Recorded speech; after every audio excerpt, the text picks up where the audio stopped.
ಎಲ್ಲ ಆತ್ಮಜ್ಯೋತಿಗಳಿಗೂ ಸಾಷ್ಟಾಂಗ ಪ್ರಣಾಮಗಳು. ಎಲ್ಲರಿಗೂ ಇಂದಿನ ವಿವೇಕ ಚೂಡಾಮಣಿ ತರಗತಿಗೆ ಆಧಾರದ ಸ್ವಾಗತ. ತರಗತಿಯನ್ನು ಪ್ರಾರಂಭ ಮಾಡೋಕ್ಕಿಂತ ಮುಂಚೆ ಸದ್ಗುರುಗಳಿಗೆ ಹಾಗೂ ಗುರು ಪರಂಪರೆಗೆ ನಮ್ಮ ಗೌರವವನ್ನು ಸಲ್ಲಿಸೋಣ.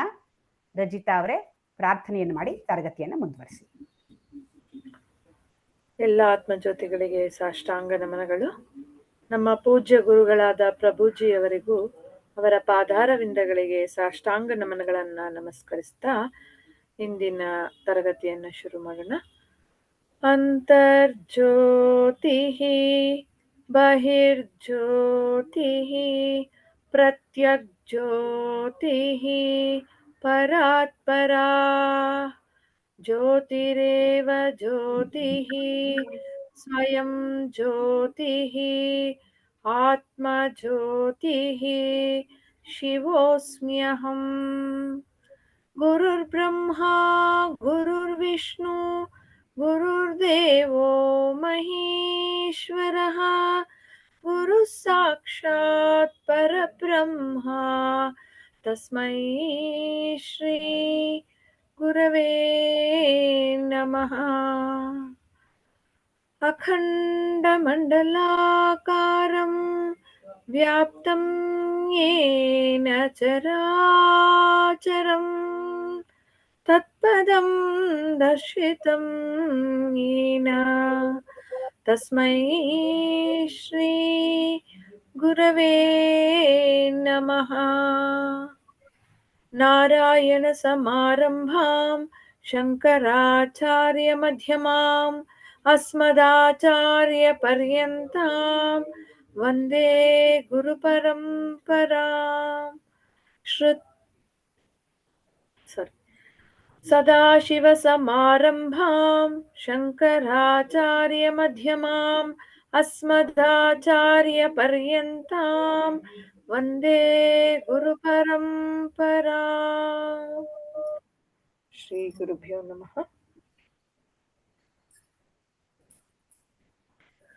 ಇಂದು ನಾವು ಹಿಂದಿನ ಕ್ಲಾಸಲ್ಲಿ D22 ಸೆಷನ್ ಪಂಚಕೋಶಗಳ ಪಾರ್ಟ್ 2 ಬಗ್ಗೆ ಮಾತಾಡ್ತಾ ಇದ್ವಿ. ಮನೋಮಯ ಕೋಶದ ಬಗ್ಗೆ ಮಾತಾಡ್ತಾ ಇದ್ವಿ. ಅದನ್ನೇ ಕಂಟಿನ್ಯೂ ಮಾಡ್ತಿದ್ವಿ. ಪಂಚಕೋಶ ವಿವೇಕದಲ್ಲಿ ಈಗ ನಾವು ಮನೋಮಯ ಕೋಶದಲ್ಲಿದ್ದೀವಿ. ಸೊ ಇವತ್ತಿನ ಕ್ವೆಶನ್ ಫಸ್ಟ್ ಉಮಾ ಮೇಡಮ್ಗೆ, ಜ್ಞಾನಿಗೆ ಸಿಟ್ಟು ಬರುತ್ತಾ? ಹೌದು ಅಂದ್ರೆ ಬರುತ್ತೆ ಅಂತಂದ್ರೆ ಯಾಕೆ? ಅದ್ರ ವಿವರಣೆನೆ ಕೊಡಕ್ಕಾಗತ್ತಾ? ಹೇಗೆ ಬರುತ್ತೆ? ಮನೋಮಯ ಕೋಶ ಮತ್ತೆ ಸಿಟ್ಟು ಹೇಗೆ ಕನೆಕ್ಟೆಡ್ ಅಂತ.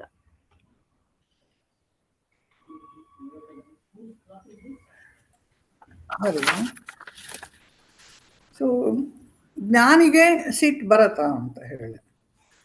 ಸೊ ಜ್ಞಾನಿಗೆ ಸಿಟ್ಟು ಬರುತ್ತೆ, ಆದರೆ ಅವನಿಗೆ ಗೊತ್ತಿರುತ್ತೆ, ನನಗೆ ಸಿಟ್ಟು ಮಾಡ್ಕೊಂಡಿದ್ದಕ್ಕೆ ಕಾರಣ ಏನು ಅಂತ ಗೊತ್ತಿರುತ್ತೆ. ಈ ಸಿಟ್ಟಿಗೆ ನಾನಲ್ಲ ಅನ್ನೋದು ಅವನಿಗೆ ಪೂರ್ಣವಾಗಿ ಗೊತ್ತಿರುತ್ತೆ, ಅವನಿಗೆ ಅರಿವಿರುತ್ತೆ, ಅವನಿಗೆ ಅದರೊಳಗೆ. ಸೊ ಇದನ್ನು ಮಾತಾಡಿದ್ದೆ ಅನ್ಸತ್ತೆ, ಲಾಸ್ಟ್ ಟೈಮ್ ಮಾತಾಡಿದ್ವಿ. ಅವನೇನು ಮಾಡ್ತಾನೆ, ಸೊ ಆ ಸಂದರ್ಭಕ್ಕೆ ತಕ್ಕಂತೆ ಸಿಟ್ಟು ಮಾಡ್ಕೊಂಡಿರ್ತಾನೆ, ಆದರೆ ತಾನು ಮನೋಮಯ ಕೋಶ ಅಲ್ಲ ಅನ್ನೋದು ಅವನಿಗೆ ಗೊತ್ತಿದೆ, ಅವನಿಗೆ ಸ್ಪಷ್ಟವಾಗಿ. ಆದರೆ ಏನಾಗುತ್ತೆ, ನಮ್ಮಂಥವ್ರಿಗೆ, ಸಾಧಾರಣ ಮನುಷ್ಯರಿಗೆ ನಮಗೆ ಅದು ಗೊತ್ತಿರಲ್ಲ. ಸೊ ಸಿಟ್ಟು ಬರುತ್ತೆ, ಸಿಟ್ಟು ಬಂದ ತಕ್ಷಣ ರಿಯಾಕ್ಟ್ ಮಾಡ್ತೀವಿ. ಅದು ಯಾವ ಹಂತಕ್ಕೆ ಬೇಕಾದ್ರೂ ತೊಗೊಂಡು ಹೋಗ್ಬೋದು. ಸೊ ಅದ್ರೊಳಗೆ ಹೇಳ್ತಾರೆ, ಮನೋಮಯ ಕೋಶನ ನಾವು ಸಂಪೂರ್ಣವಾಗಿ ಅದನ್ನ ಶುದ್ಧಿ ಮಾಡ್ಕೊಳಕ್ ಆಗೋದಿಲ್ಲ. ಒಂದು 70%, 80% ಮಾಡ್ಕೋಬಹುದು. ಒಂದು ಸ್ವಲ್ಪ ನಮ್ಗೆ ಬೇಕಾಗತ್ತೆ ಅಂತ ಹೇಳಿ. ಯಾಕೆಂದ್ರೆ ನಮ್ಗೆ ನಾವು ಆ ಒಂದಿದ್ರೆ ನಮ್ಗೆ ಮನಸ್ಸು ಅನ್ನೋದು ನಮ್ಗೆ ಬೇಕಾಗತ್ತೆ. ಅದಿಲ್ದಲೆ ನಾವು ಇರಕ್ ಸಾಧ್ಯ ಇಲ್ಲ. ಡೇ ಟು ಡೇ ಎಲ್ಲದಕ್ಕೂ ನಮ್ಗೆ ಮನಸ್ಸು ಬೇಕಾಗಿರೋದ್ರಿಂದ ನಾವು ಆ ಒಂದು ಇಟ್ಕೊಂಡೇ ನಾವೆಲ್ಲ ಕೆಲಸಗಳನ್ನ ಮಾಡ್ತೀವಿ. ನಾವೇನೇ ಅಂತಃಕರಣ ಇಲ್ದಲೆ ನಾವೇನು ಮಾಡಕ್ ಆಗಲ್ಲ. ಹಾಗಾಗಿ ನಮ್ಗೆ ಅದಕ್ಕೆ ಜ್ಞಾನಿಗೆ ಮತ್ತೆ ಇಬ್ರಿಗೂ ಅಷ್ಟೇ ವ್ಯತ್ಯಾಸ. ಜ್ಞಾನಿಗೂ ಸಿಟ್ಟು ಬರುತ್ತೆ, ಆದ್ರೆ ಅವನಿಗೆ ಅದು ಗೊತ್ತಿರುತ್ತೆ, ಅದು ತಾತ್ಕಾಲಿಕವಾಗಿ ಸಿಟ್ಟು ಮಾಡ್ಕೊಂಡಿರ್ತಾನೆ ಅವನು. ಸೊ ಅದ್ರೊಳಗೆ ಅವನಿಗೆ ಹೆಚ್ಚಿನ ಯಾವುದೇ ಉದ್ದೇಶ ಪೂರ್ವಕವಾಗಿ ಅವನು ಯಾವುದೇ ಸಿಟ್ಟು ಮಾಡ್ಕೊಳ್ಳಲ್ಲ. ಯಾವುದೋ ಒಂದು ಒಳ್ಳೆ ಕಾರ್ಯಕ್ಕಾಗಿ ಅವನು ಸಿಟ್ಟು ಮಾಡ್ಕೊಂಡಿರ್ತಾನೆ. ಪ್ಲಸ್ ಅವನಿಗೆ ಅದು ಅದು ಏನ್ ಹೇಳ್ತಾರೆ, ನಾವು ಹೇಳ್ತೀವಿ ನಾಲ್ಗೆ ತುದಿಯಿಂದ ಅಂತ ಹೇಳ್ತೀವಿ. ಒಳಗಡೆಯಿಂದ ಅನ್ನೋದು 2 ಪದ ಇರುತ್ತೆ ನಮ್ಮ ಹತ್ರ. ಮನಸ್ಸಿನ ಒಳಗಡೆಯಿಂದ ಸಿಟ್ಟು ಮಾಡ್ಕೊಳ್ಳೋದು, ಪ್ಲಸ್ ನಾವು ಆ ಕ್ಷಣಕ್ಕೆ ಮಾತ್ರ ಸಿಟ್ಟು ಮಾಡ್ಕೊಳ್ಳೋ ಅಂಥದ್ದು ಆ ಕಾರ್ಯಕ್ಕಾಗಿ.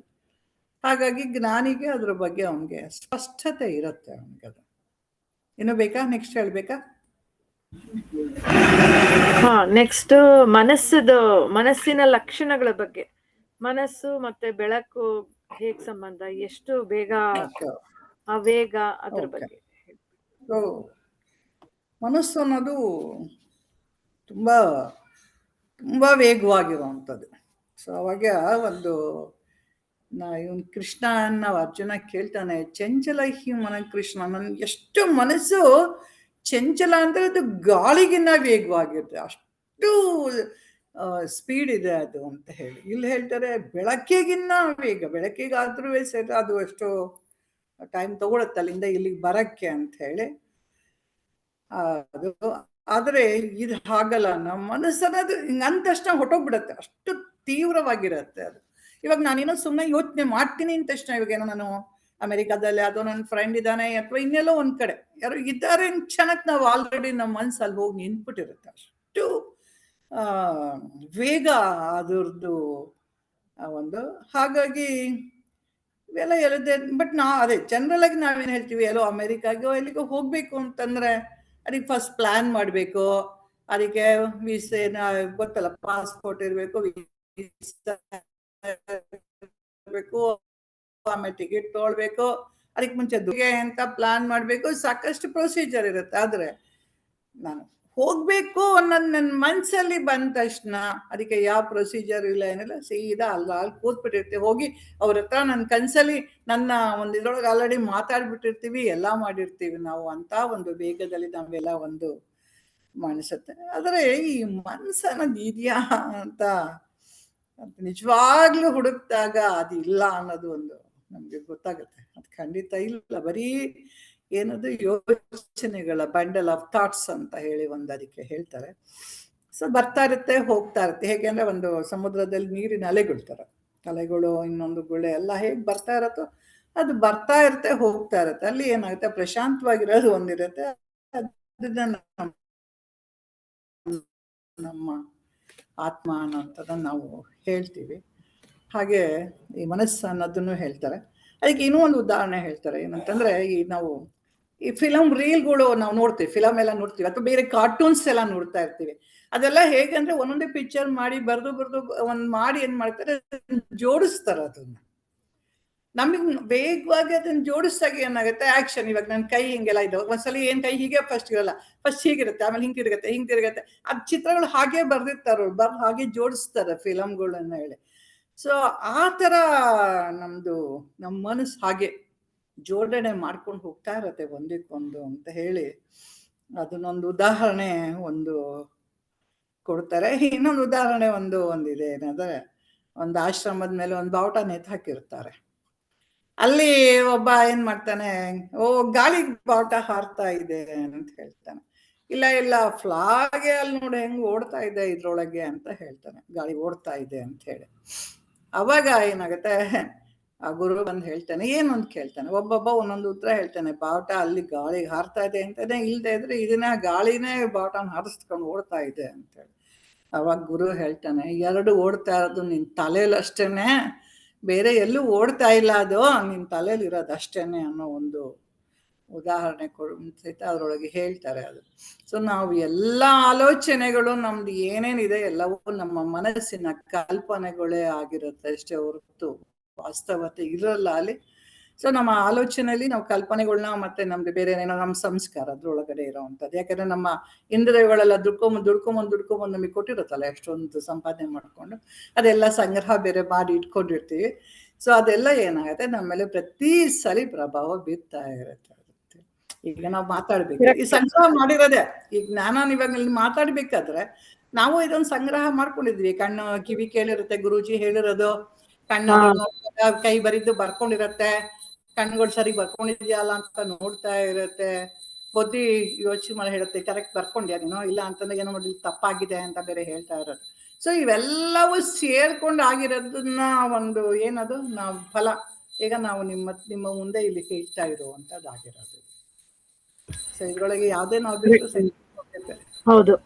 ಇವಾಗ ನಾನು ಕ್ರಿಯೆ ಯೋಗ ಇದ್ರಲ್ಲಿ ಪತಂಜಲಿ ಯೋಗ ಸೂತ್ರದಲ್ಲಿ ಇದನ್ನ ಹೇಳಿದ್ದಾರೆ ಮೇಡಮ್, ಪ್ರತಿಪಕ್ಷ ಭಾವನೆ ಅಂತ.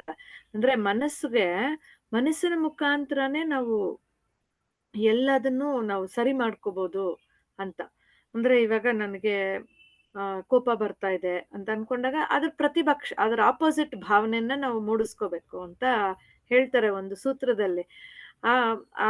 ಅದನ್ನ ನೋಡಿ ಇದನ್ನ ನಾವು ರಿಲೇಟ್ ಮಾಡಿದ್ರೆ ನಮ್ಗೆ ಇಲ್ಲಿ ಇನ್ನೊಂದು ಪಾಯಿಂಟ್, ಮನಸ್ಸು ದ್ವೈತ ಕ್ರಿಯೇಟ್ ಮಾಡುತ್ತೆ ಅಂತ ಹೇಳ್ತಾರೆ. ಅದು ಕರೆಕ್ಟ್. ಅದು ಫಸ್ಟ್ ಟೈಮ್ ಬಂದ್ಬೇಕಾಯ್ತು. ಅದು ದ್ವೈತನ ಸೃಷ್ಟಿ ಮಾಡುತ್ತೆ ಅಂತ. ಅದು ನಾನು ಸಿಟ್ಟಿಗೆ ಏನ್ ಮಾಡಿದೆ, ಅದನ್ನ ಬಿಟ್ಟಾಕ್ದೆ. ಅದು ನಮ್ಗೆ ದುಃಖ ತರತ್ತಲ್ವಾ? ದ್ವೈತನ್ ಕ್ರಿಯೇಟ್ ಮಾಡಿದ್ರೆ ನಮ್ಗೆ ದುಃಖ ತರುತ್ತೆ. ನಾನು ಬೇರೆ ದ್ವೈತ ಬಂದಾಗ ನಮ್ಗೆ ಯಾವ್ದೇ ಸರಿ ತಪ್ಪುಗಳು ಗೊತ್ತಾಗಲ್ಲ. ಹಾಗಾಗಿ ನಮ್ಮಲ್ಲಿ ತುಂಬಾ ದುಃಖಗಳು. ಅದು ಕರೆಕ್ಟ್. ಹಿಂದಿನ ಅದೊಂದ್ಸಲ ಡಿಸ್ಕಸ್ ಮಾಡಿದ್ವಿ. ಅದು ದ್ವೈತ ಸೃಷ್ಟಿ ಮಾಡುತ್ತೆ ಅಂತ ಬರ್ಕೊಂಡು, ದ್ವೈತನ ಸೃಷ್ಟಿ ಮಾಡುತ್ತೆ ಅಂತ ಹೇಳಿ. ಯಾಕೆ ಅಂತಂದ್ರೆ ಇದಕ್ಕೆ ವಿಕ್ಷೇಪ ಇರುತ್ತೆ. ವಿಕ್ಷೇಪದಲ್ಲಿ ಏನಾಗುತ್ತೆ, ಬೇರೆ ಬೇರೆ ಬೇರೆ ಆಗಿ ನೋಡುತ್ತೆ. ಅದು ವಿಕ್ಷೇಪ ಯಾವಾಗ ಬರುತ್ತೆ ನನ್ನಲ್ಲಿ, ನಾನೇನ್ ಮಾಡ್ತೀನಿ, ಬೇರೆ ದ್ವೈತ ಅಂದ್ರೆ ಇವಾಗ ಹಗ್ಗನ ಹಾವು ಅನ್ಕೊಳ್ತೀವಿ, ಭಯ ಪಟ್ಕೊಳ್ತೀವಿ, ಓಡ್ತೀವಿ, ಎಲ್ಲಿವರೆಗೂ ಓಡ್ತೀವಿ. ಯಾರೋ ಒಬ್ರು ನಿಲ್ಸ್ಬಿಟ್ಟು ಏನಾಯ್ತು ಅಂತ ಕೇಳೋ ತನಕ ಓಡ್ತಾ ಇರ್ತೀವಿ. ನಮ್ಮಲ್ಲೇ ಆ ವಿವೇಚನೆ ಬರ್ಬೋದು ಒಂದ್ ಹಂತಕ್ಕೆ. ಇಷ್ಟೊಂದು ಓಡ್ತಾ ಇದ್ದೀನಲ್ಲ, ಒಂದ್ಸಲಿ ತಿರುಗಿ ನೋಡ್ಬಿಡೋಣವಾ ಅಂತ ತಿರುಗಿ ನೋಡಿದಾಗ ನಮ್ಗೆ ಜ್ಞಾನ ಬಂದಿರುತ್ತೆ. ಅವಾಗ ಇಲ್ಲ, ನಾನೇನು ಅನ್ಕೊಂಡಿದ್ದೆ ಅಂತ ಹೇಳಿ. ಸೊ ಇದು ದ್ವೈತದಲ್ಲಿ ಯಾವಾಗ್ಲೂ ಮನಸ್ಸಂಗೆ. ಆ ಓತಿಕೆತ್ತದೊಂದು ಉದಾಹರಣೆ ಇದೆಯಲ್ಲ, ಎಲ್ಲ ಕೂತಿರ್ತಾರೆ, ಓತಿಕೆತ ಅದು ನೋಡಿದ ತಕ್ಷಣ ಅದು ಒಬ್ಬ ಹಸಿರು ಅಂತಾನೆ, ಇನ್ನೊಬ್ಬ ಕಪ್ಪು ಅಂತಾನೆ, ಒಬ್ಬ ಕೆಂಪು ಅಂತಾನೆ, ಬೇರೆ ಬೇರೆ ಕಲರ್ ಆಗಿ ಅವನವನು ಇದಕ್ಕೆ ಕಾಣಿಸ್ತಾ ಇರತ್ತೆ. ಆದ್ರೆ ವಾಸ್ತವದಲ್ಲಿ ಅದು ಯಾವುದು ಇರೋದಿಲ್ಲ. ಅದು ಸೊ ನಾವು ಇವಾಗ ಪ್ರತಿ ಸಲ ಆ ಅರಿವಿನಲ್ಲಿ ಇರೋದಕ್ಕೆ ಇವೆಲ್ಲ ಸರ್ಕಸ್ ನಡೀತಾ ಇರುವಂತದ್ದು ಏನು ಹಾಕಿದ್ರೆ ಅಂತ ಹೇಳಿ. ಕರೆಕ್ಟ್. ಸರಿ ಮೇಡಮ್, ಮುಂದಿನ ಇಲ್ಲಿ ಇನ್ನೊಂದು ಜ್ಞಾಪಕ ಬಂತು. ಅಂದ್ರೆ ಇವರು ಅದೇ ಮನಸ್ಸು ಇನ್ನು ನಾವ್ ಅಂದ್ಕೊಳ್ತಿದ್ದ ಹಾಗೆ ಓಡ್ಬಿಡುತ್ತೆ ಅಂತ ಏನ್ ಹೇಳಿದ್ರು, ಅವಾಗ ಸಡನ್ ಆಗಿ ಜ್ಞಾಪಕ ಬಂತು. ಈ ವಿಷ್ಣು ಸಹಸ್ರನಾಮದ್ದು ಬನ್ನಂಜೆ ಅವರು ವಿವರಣೆ ಕೇಳ್ತಾ ಇದ್ದೆ ಯಾವಾಗ್ಲೋ ಹಿಂದೆ. ವೇಗವಾನ್ ಅಮಿತಾಶನಃ ಅಂತ ಬರುತ್ತಲ್ಲ, ವೇಗವಾನ್ ಅನ್ನೋದಕ್ಕೆ ಅವರು ಅದನ್ನ ಹೇಳಿದ್ರು. ಅಂದ್ರೆ ಇವಾಗ ನಾವು ಏನೋ ಒಂದು ಭಕ್ತನಿಗೆ ಕಷ್ಟ ಅಂತ ಅವನು ಅಯ್ಯೋ ನನಗೆ ಕಷ್ಟ ಅಂತ ಹೇಳೋ ಹೊತ್ತಿಗೆನೆ ಭಗವಂತ ಅಲ್ಲಿರ್ತಾನೆ ಅಂತ. ಅವನು ವೇಗವಾನ್. ನಮ್ಮ ಮನಸ್ಸೇ ತುಂಬಾ ಬೇಗ ಬೇಗ ಹೋಗುತ್ತೆ ಅಂದ್ರೆ ಭಗವಂತ ಅದಕ್ಕಿಂತ ಬೇಗ ಅವನು ವೇಗವಾನ್ ಅಂತ ಅವ್ರು ಹೇಳಿದ್ರು. ಯಾತಕ್ಕೆ ಅಂದ್ರೆ ಅವನು ಎಲ್ಲೆಲ್ಲೂ ಇದ್ದಾನೆ. ಅವನು ಮತ್ತೆ ಸೆಪರೇಟ್ ಆಗಿ ಇಲ್ಲಿಂದ ಅಲ್ಲಿಗೆ ಹೋಗ್ಬೇಕಾಗಿಲ್ಲ. ಇವಾಗ ನಮ್ಮ ಮನಸ್ಸು ಇಲ್ಲಿಂದ ಅಲ್ಲಿಗೆ ಹೋಗ್ಬೇಕು. ಆದ್ರೆ ಭಗವಂತ ಇಲ್ಲೂ ಇದ್ದಾನೆ, ಅಲ್ಲೂ ಇದ್ದಾನೆ, ಅಲ್ಲೂ ಇದ್ದಾನೆ, ಅಲ್ಲೂ ಇದ್ದಾನೆ. ಹಂಗಾಗಿ ಹೋಗೋ ಕೆಲಸ ಏನೂ ಇಲ್ಲ ಅವನಿಗೆ. ಸೊ ಯಾವುದೋ ಒಂದು ಜಾಗ, ಯಾವುದೋ ಒಂದು ಇದು ಅಂಥದ್ದು ಇಂಥದ್ದು ಅಂತ ಯೋಚನೆಗಳು ನಮ್ಮಲ್ಲಿ ಬಂದಾಗ ಅದೆಲ್ಲವೂ ಅವನಿಗೆ ಆ ಮೊಮೆಂಟ್ ಅಲ್ಲೇ ಗೊತ್ತಾಗತ್ತೆ. ಯಾಕೆಂದ್ರೆ ಅವನೆಲ್ಲ ಕಡೆನೂ ಇರ್ತಾನೆ ಅನ್ನೋ ಒಂದು ವಿವರಣೆಯನ್ನ ಅವ್ರು ಕೊಟ್ಟಿದ್ರು ಆ ವೇಗವಾನ್ ಅನ್ನೋದಕ್ಕೆ. ಅದು ಇಲ್ಲಿ ಜ್ಞಾಪಕ ಬಂತು, ಜಸ್ಟ್ ಹೇಳಿದೆ ಅಷ್ಟೆ. ವೇಗ ಪದ ತುಂಬಾ ಚೆನ್ನಾಗಿದೆ. ಅದು ಅವನಿಗೆ ಹೇಳ್ತಾನ ಅಷ್ಟು ವೇಗ ಅಂತೇಳಿ. ಗುರೂಜಿ ಇಲ್ಲಿ ಅದೇ ಬೆಳಕಿಗೆ ಮಾಡಿದ್ದಾರೆ. ಭಗವದ್ಗೀತೆಯಲ್ಲಿ ಗಾಳಿಗೆ ಹೋಲಿಸಿದ್ದಾರೆ. ಅದನ್ನು ವಾಯುಗೆ ಅಷ್ಟು, ವಾಯು ಎಷ್ಟು ಸ್ಪೀಡಾಗಿ ಹೋಗುತ್ತೋ ಅಷ್ಟು ಸ್ಪೀಡ್ ಅಂತ ಹೇಳಿ ಅದನ್ನ ಚೆನ್ನಾಗಿದೆ.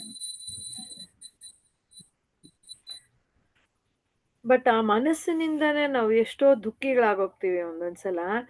ಎಷ್ಟೋ ಖುಷಿನೂ, ಬಟ್ ಖುಷಿ ಪಟ್ಕೊಳ್ಳೋದು ಕಡಿಮೆನೆ. ಹಂಗ್ ನೋಡಿದ್ರೆ ದುಃಖ ಪಡೋದೇ ಜಾಸ್ತಿ ಆ ಮನಸ್ಸಿಂದ. ಅದನ್ನ ಸ್ವಲ್ಪ ಬುದ್ಧಿ ಮುಖಾಂತರ ನೆಕ್ಸ್ಟ್ ಇದ್ರಲ್ಲಿ ಬರುತ್ತೆ. ಎಷ್ಟು ಚೆನ್ನಾಗಿ ಹೇಳಿದ್ದಾರೆ. ಅಲ್ಲಿ ಹೋದಾಗ ಪ್ರಶ್ನೆ ವಿಚಾರ ಮನಸ್ಸಿನ ಸ್ವಭಾವನೆ ಹಾಗೆ ಅಲ್ವಾ ಮೇಡಮ್? ದುಃಖಿ ಆತ್ಮ, ಅದಕ್ಕೆ ಹೆಸರೇ ಇರೋ ದುಃಖಿ ಆತ್ಮ ಅಂತಾನೆ ಇಟ್ಟಿರೋದು. ಅದಕ್ಕೆ ಹೆಸರನ್ನ ಏನು ಸಂತೋಷ ಆತ್ಮ ಅಂತ ಇಡ್ಲೇ ಇಲ್ಲ ಅಲ್ಲಿ. ದುಃಖಿ ಆತ್ಮನೇ ಅದಕ್ಕೆ ಹೆಸರು. ಅದು ಆಕ್ಚುಲಿ ದುಃಖ ಪಡೋದ್ರಲ್ಲೇ ಖುಷಿ ಅದಕ್ಕೆ. ಈಗ ಸಂತೋಷ ತುಂಬಾ ಹೊತ್ತು ಇಟ್ಕೊಳ್ಳೋದೇ ಇಲ್ಲ, ಅದು ತಕ್ಷಣ ಹೋಗ್ಬಿಡುತ್ತೆ ದುಃಖಕ್ಕೆ. ಯಾವ್ದೋ ಹಳೆ ಜ್ಞಾಪಿಸ್ಕೊಂಡು ಅದೇನೋ ಕೊರಗೋದ್ರಲ್ಲೇ ಆನಂದ. ಹೌದು, ಎಷ್ಟು ವಿಚಿತ್ರ ಅನ್ಸುತ್ತೆ. ಎಷ್ಟೋ ಸರ್ತಿ ಎಲ್ಲಾ ಚೆನ್ನಾಗಿರುತ್ತೆ, ಏನೂ ಆಕ್ಚುಲಿ ಪ್ರಾಬ್ಲಮ್ ಇರಲ್ಲ.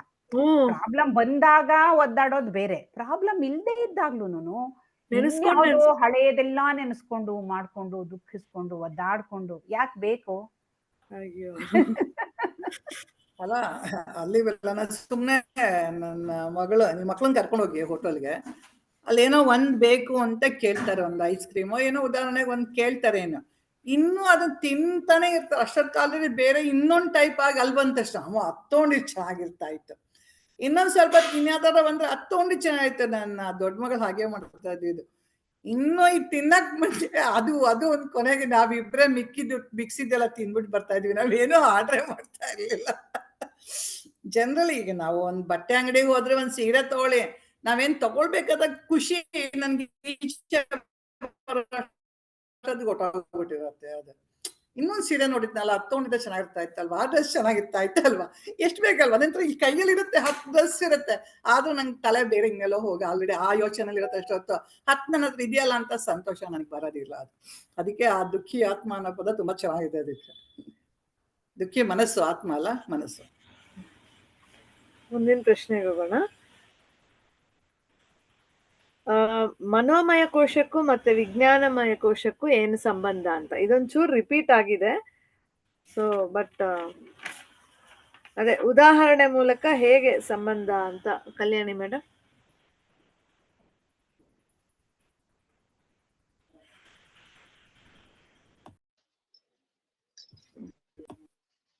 ಇದು ವಿಜ್ಞಾನಮಯ ಕೋಶ, ಮನೋಮಯ ಕೋಶ.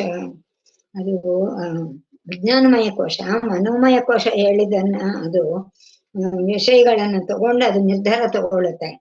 ಈ ನಿರ್ಧಾರ ತಗೊಂಡೋದ್ರಿಂದ ಅದು ಕರ್ತ ಆಗುತ್ತೆ. ನಾನು ಕರ್ತ ಅಂತ ಅದಕ್ಕೆ ಅಹಂಕಾರ ಹೇಳುತ್ತೆ. ಇದಕ್ಕೆ ಮನೋಮಯ ಕೋಶನೇ ಕಾರಣ ಆಗುತ್ತೆ. ಈ ಮನೋಮಯ ಕೋಶಕ್ಕೆ ಬಲಿಯ ಅಂತ ಹೇಳ್ತಾರೆ. ಅದಕ್ಕೆ ಬಲಿಯ ಅಂದ್ರೆ ಅದಕ್ಕೆ ತುಂಬಾ ಶಕ್ತಿ ಇದೆ ಅಂತ ಅರ್ಥ. ಈ ವಿಜ್ಞಾನಮಯ ಕೋಶ ಹೇಳಿದ್ದನ್ನು ಮನೋಮಯ ಕೋಶ ಕೇಳ್ಬೇಕು, ಆದ್ರೆ ಅದು ಕೇಳಲ್ಲ. ಬುದ್ಧಿ ಮನೋಮಯ ಕೋಶಕ್ಕೆ ಯಜಮಾನ ಆಗುತ್ತೆ. ಅದಕ್ಕೆ ಉದಾಹರಣೆ ಕೊಟ್ಟಿದ್ದಾರೆ. ಸ್ವೀಟ್ ತಿನ್ಬೇಡ ಅಂದ್ರೆ ಕೇಳಲ್ಲ, ತಿನ್ನತ್ತೆ. ಬೇಕು ಅಂತ ದೇಹವನ್ನು ಓಡಿಸುತ್ತೆ. ಇದೆಲ್ಲ ಮನೋಮಯ ಕೋಶದ ಕೆಲಸ. ಬುದ್ಧಿಯ ಮಾತು ಮನಸ್ಸು ಕೇಳಲ್ಲ. ಅದಕ್ಕೆ ಉದಾಹರಣೆ ಕೊಟ್ಟಿದ್ದಾರೆ. ಶ್ರೀಕೃಷ್ಣ ದುರ್ಯೋಧನ ಹತ್ರ ಅಧರ್ಮ ಮಾಡ್ಬೇಡ ಅಂತ ಕೇಳೋದಿಕ್ಕೆ ಅವನ್ ಕೇಳದೇನೆ ಅಧರ್ಮ ಮಾರ್ಗಕ್ಕೆ ಹೋಗಿ ಬುದ್ಧಿ ಹೇಳಿದ್ದು ತನ್ನ ಮನಸ್ಸು ಕೇಳಲ್ಲ ಅಂತ ಹೇಳ್ತಾನೆ. ಇದೇ ಪರಿಸ್ಥಿತಿ ಅರ್ಜುನನಿಗೂ ಬಂದಿದೆ. ಆದ್ರೆ ಮನೋಮಯ ಕೋಶದಿಂದ ಅವನು ಗೊಂದಲಕ್ಕೆ ಸಿಕ್ಕಾಕೊಂಡಿದ್ದಾನೆ. ಅವಾಗ ಅರ್ಜುನ ಕೃಷ್ಣನ್ಗೆ ಶರಣಾಗ್ತಾನೆ. ಈ ಮನೋಮಯ ಕೋಶ ತುಂಬಾ ಕೆಲಸ ಮಾಡಿದ್ರೆ ಭಗವಂತನಿಗೆ ಶರಣಾಗ್ಬೇಕು, ಆತ್ಮನಿಗೆ ಶರಣಾಗ್ಬೇಕು. ಆ ರೀತಿ ಶರಣಾಗತಿ ಆದ್ರೆ ನಮ್ಗೆ ದುಃಖನೇ ಇರಲ್ಲ.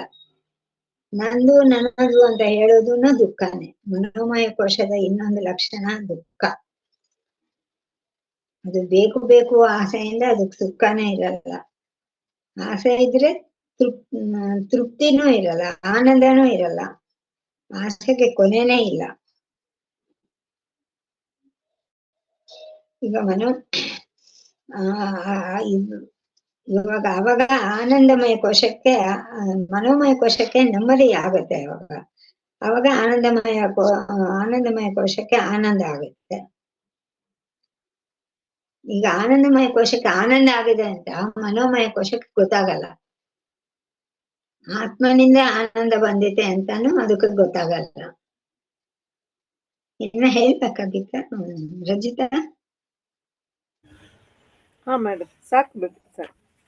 ನೆಕ್ಸ್ಟ್ ಚೆನ್ನಾಗಿ ಹೇಳಿದ್ರಿ ನೋಡಿ, ಎಷ್ಟು ಒಳ್ಳೆ ಟೆಕ್ನಿಕ್ ಹೇಳಿದ್ದಾರೆ. ಇದನ್ನ ಈಶ್ವರಾರ್ಪಣ ಶರಣಾಗತಿ ಆದ್ರೆ ದುಃಖ ಕಡಿಮೆ ಆಗತ್ತೆ ಅಂತ. ಆದ್ರೆ ಅಲ್ವಾ ಮೇಡಮ್? ಬಟ್ ಅದ್ ಮಾಡದೆ ಮರ್ತೋಗ್ತೀವಲ್ವಾ ನಾವು ಒಂದೊಂದ್ಸಲ.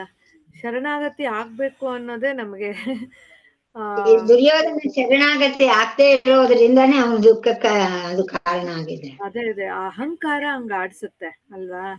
ಅಹಂಕಾರ ಇದ್ರೆ ನಾವು ಶರಣಾಗತಿ ಆಗಲ್ಲ. ಸೊ ಅಹಂಕಾರನ ಕಡಿಮೆ ಮಾಡ್ಕೋಬೇಕು ಅಂದ್ರೆ ಇವಾಗ ಒಂದೊಂದೇ ಕಷ್ಟಗಳು ಬರತ್ತಲ್ವಾ, ಏನೋ ಒಂದು ಕಾಯಿಲೆ ರೂಪದಲ್ಲೋ ಅಥವಾ ಬೇರೆ ಏನೋ ಹತ್ತಿರದವರು ಬಿಟ್ಟು ಹೋದಾಗ, ಆತರ ರಿಲೇಶನ್ಶಿಪ್ ಪ್ರಾಬ್ಲಮ್ಸ್ ಆತರ ಒಂದ್ ಬಂದಾಗ ನಮ್ಮ ಅಹಂಕಾರ ಇಳಿತಾ ಹೋಗುತ್ತೆ. ಆವಾಗ ನಮ್ಗೆ ಹಾ ಅದೇ ಆಗ ನಮ್ಗೆ ಶರಣಾಗತಿ ಆಗ್ಬೇಕು ಅನ್ನೋ ಒಂದು ಮನಸ್ಥಿತಿ ಬರ್ಬೋದು ಅಲ್ವಾ ಮೇಡಮ್? ಆಗ್ತೀವಿ, ಅವಾಗ ಹಾಗೆ ಆಗ್ತೀವಿ. ಬಟ್ ಆದ್ರೂ ಕೆಲವ್ರು ಆಗಲ್ಲ ಮೇಡಮ್. ಆ ಪರಿಸ್ಥಿತಿ ಹೋದ ತಕ್ಷಣ ಮತ್ತೆ ಛಂಗ್ ಅಂತ ಮತ್ತೆ ಅಹಂಕಾರ ಹೋಗಿಲ್ಲ ಅಂತ ಅಷ್ಟೇ, ಇನ್ನ ಅಹಂಕಾರ ಬಿಟ್ಟೋಗಿಲ್ಲ, ಅದಕ್ಕೆ ಅವ್ರ ಆಗಲ್ಲ. ಅದೇ ನಾವು ಈ ಅಭಾವದಲ್ಲಿ ವೈರಾಗ್ಯಗಳು ಇದೆಯಲ್ಲ, 4 ತರ ವೈರಾಗ್ಯಗಳು. ಅಭಾವ ವೈರಾಗ್ಯ, ಉದರ ವೈರಾಗ್ಯ, ಸ್ಮಶಾನ ವೈರಾಗ್ಯ,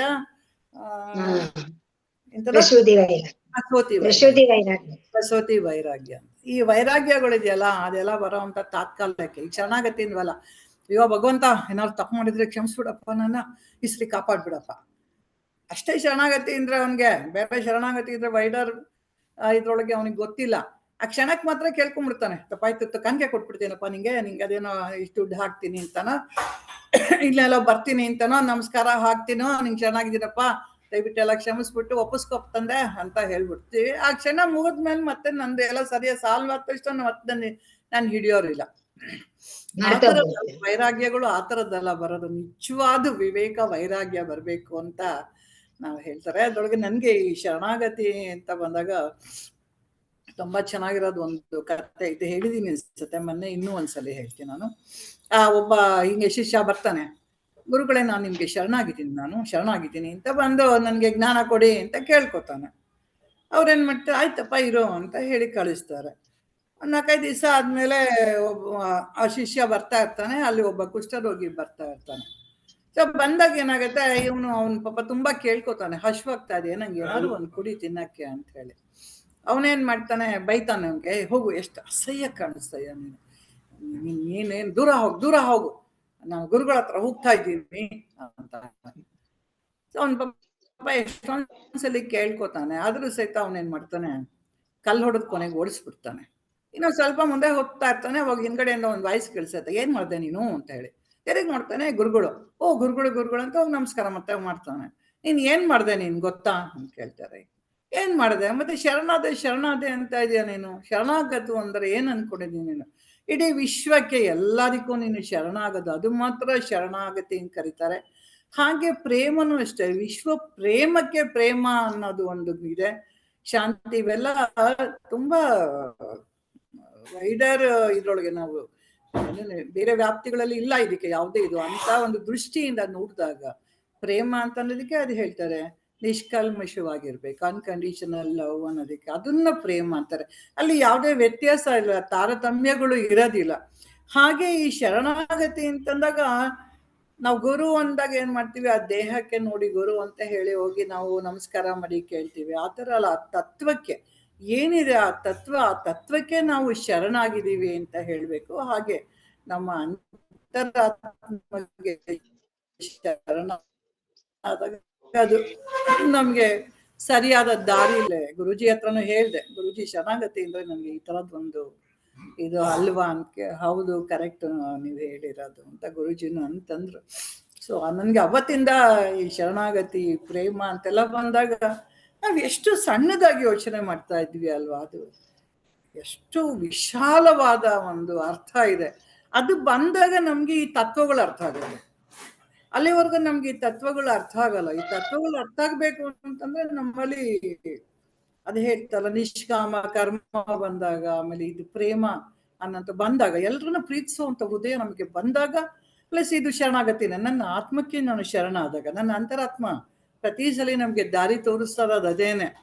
ಅದಕ್ಕೆ ನಾವು ಶರಣಾದಾಗ ಏನಾಗುತ್ತೆ, ಅದು ನಮ್ಮನ್ನ ಸರಿಯಾದ ಮಾರ್ಗದಲ್ಲಿ ಪ್ರತಿ ಸಲ ಕರ್ಕೊಂಡು ಹೋಗುತ್ತೆ. ಅದು ಯಾವುದೇ ಒಂದು ಸಣ್ಣ ತಪ್ಪಲ್ಲ ಅದು ಅಂತ ಹೇಳಿ ನನ್ಗೆ ಒಂದ್ಸಲ. ಆಮೇಲೆ ಅದೇ ಗುರುಜಿ ಹತ್ರ ಇದನ್ನ ಡಿಸ್ಕಸ್ ಮಾಡಿದಾಗ, ಹೌದು ಸರಿ ಇದೆ ಹೇಳಿದ್ದು, ಅರ್ಥ ಮಾಡ್ಕೊಂಡಿರೋ ಸರಿ ಇದೆ ಅಂತ ಒಂದು ಗುರುಜಿನ ತಿಳಿಸಿದ್ರು.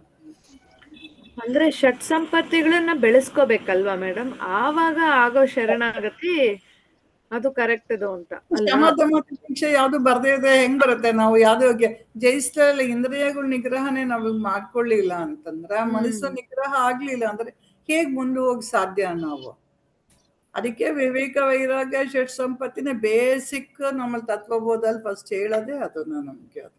ಅದು ನಿಂಗ್ ಬಂದ್ರೆ ಮುಮುಕ್ಷತ್ವಕ್ಕೆ ದಾರಿ, ಅದು ಗೇಟ್ವೇ, ಬೇರೆ ಏನಲ್ಲ. ಅವಾಗ ಗುರು ಬರ್ತಾನೆ, ಅಲ್ಲಿವರೆಗೂ ಗುರು ಬರಲ್ಲ.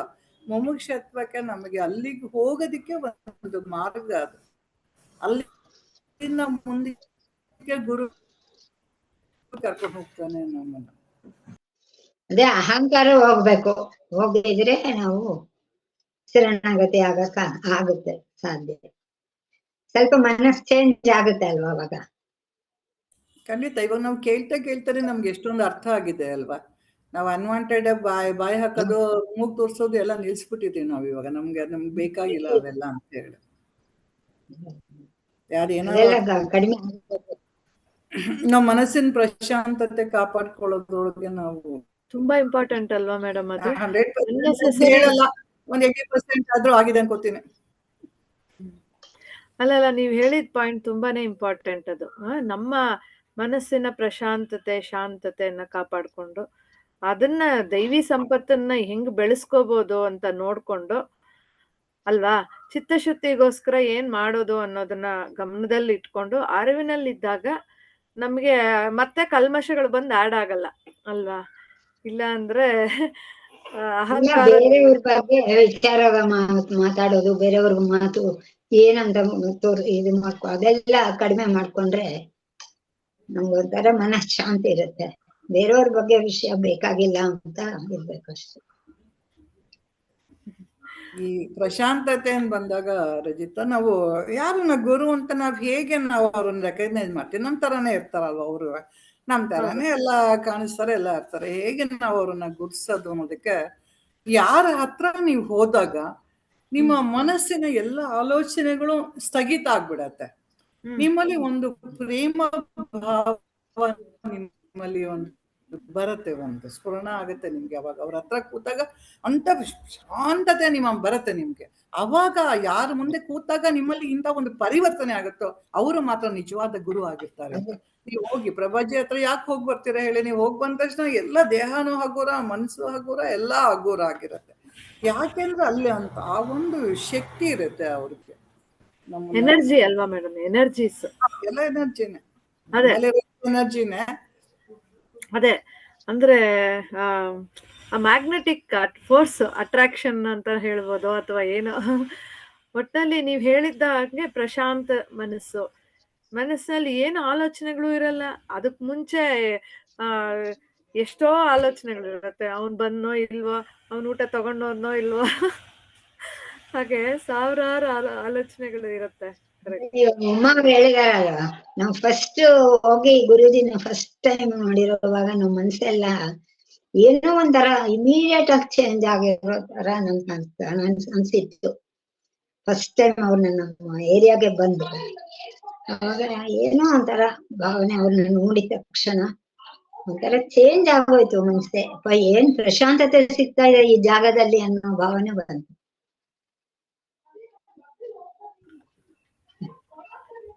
ಅದೃಷ್ಟ ಮಾಡ್ಕೊಂಡಿರ್ಬೇಕು ನಾವೆಲ್ಲ ಅಷ್ಟೇ. ಹೌದು.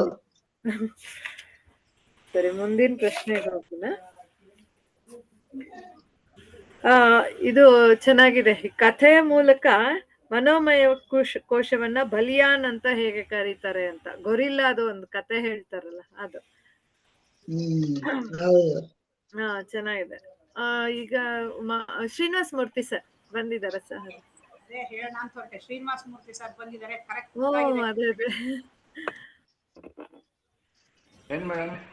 ಮನೋಮಯ ಕೋಶವನ್ನ ಬಲಿಯಾನ್ ಅಂತ ಯಾಕೆ ಕರೀತಾರೆ? ಮನೋಮಯ ಕೋಶ ಬಲಿಯಾನ್,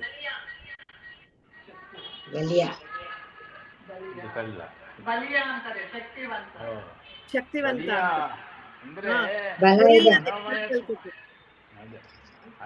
ಅದೇನೆ ಗೊರಿಲ್ಲ ಕಥೆ ಮೂಲಕ.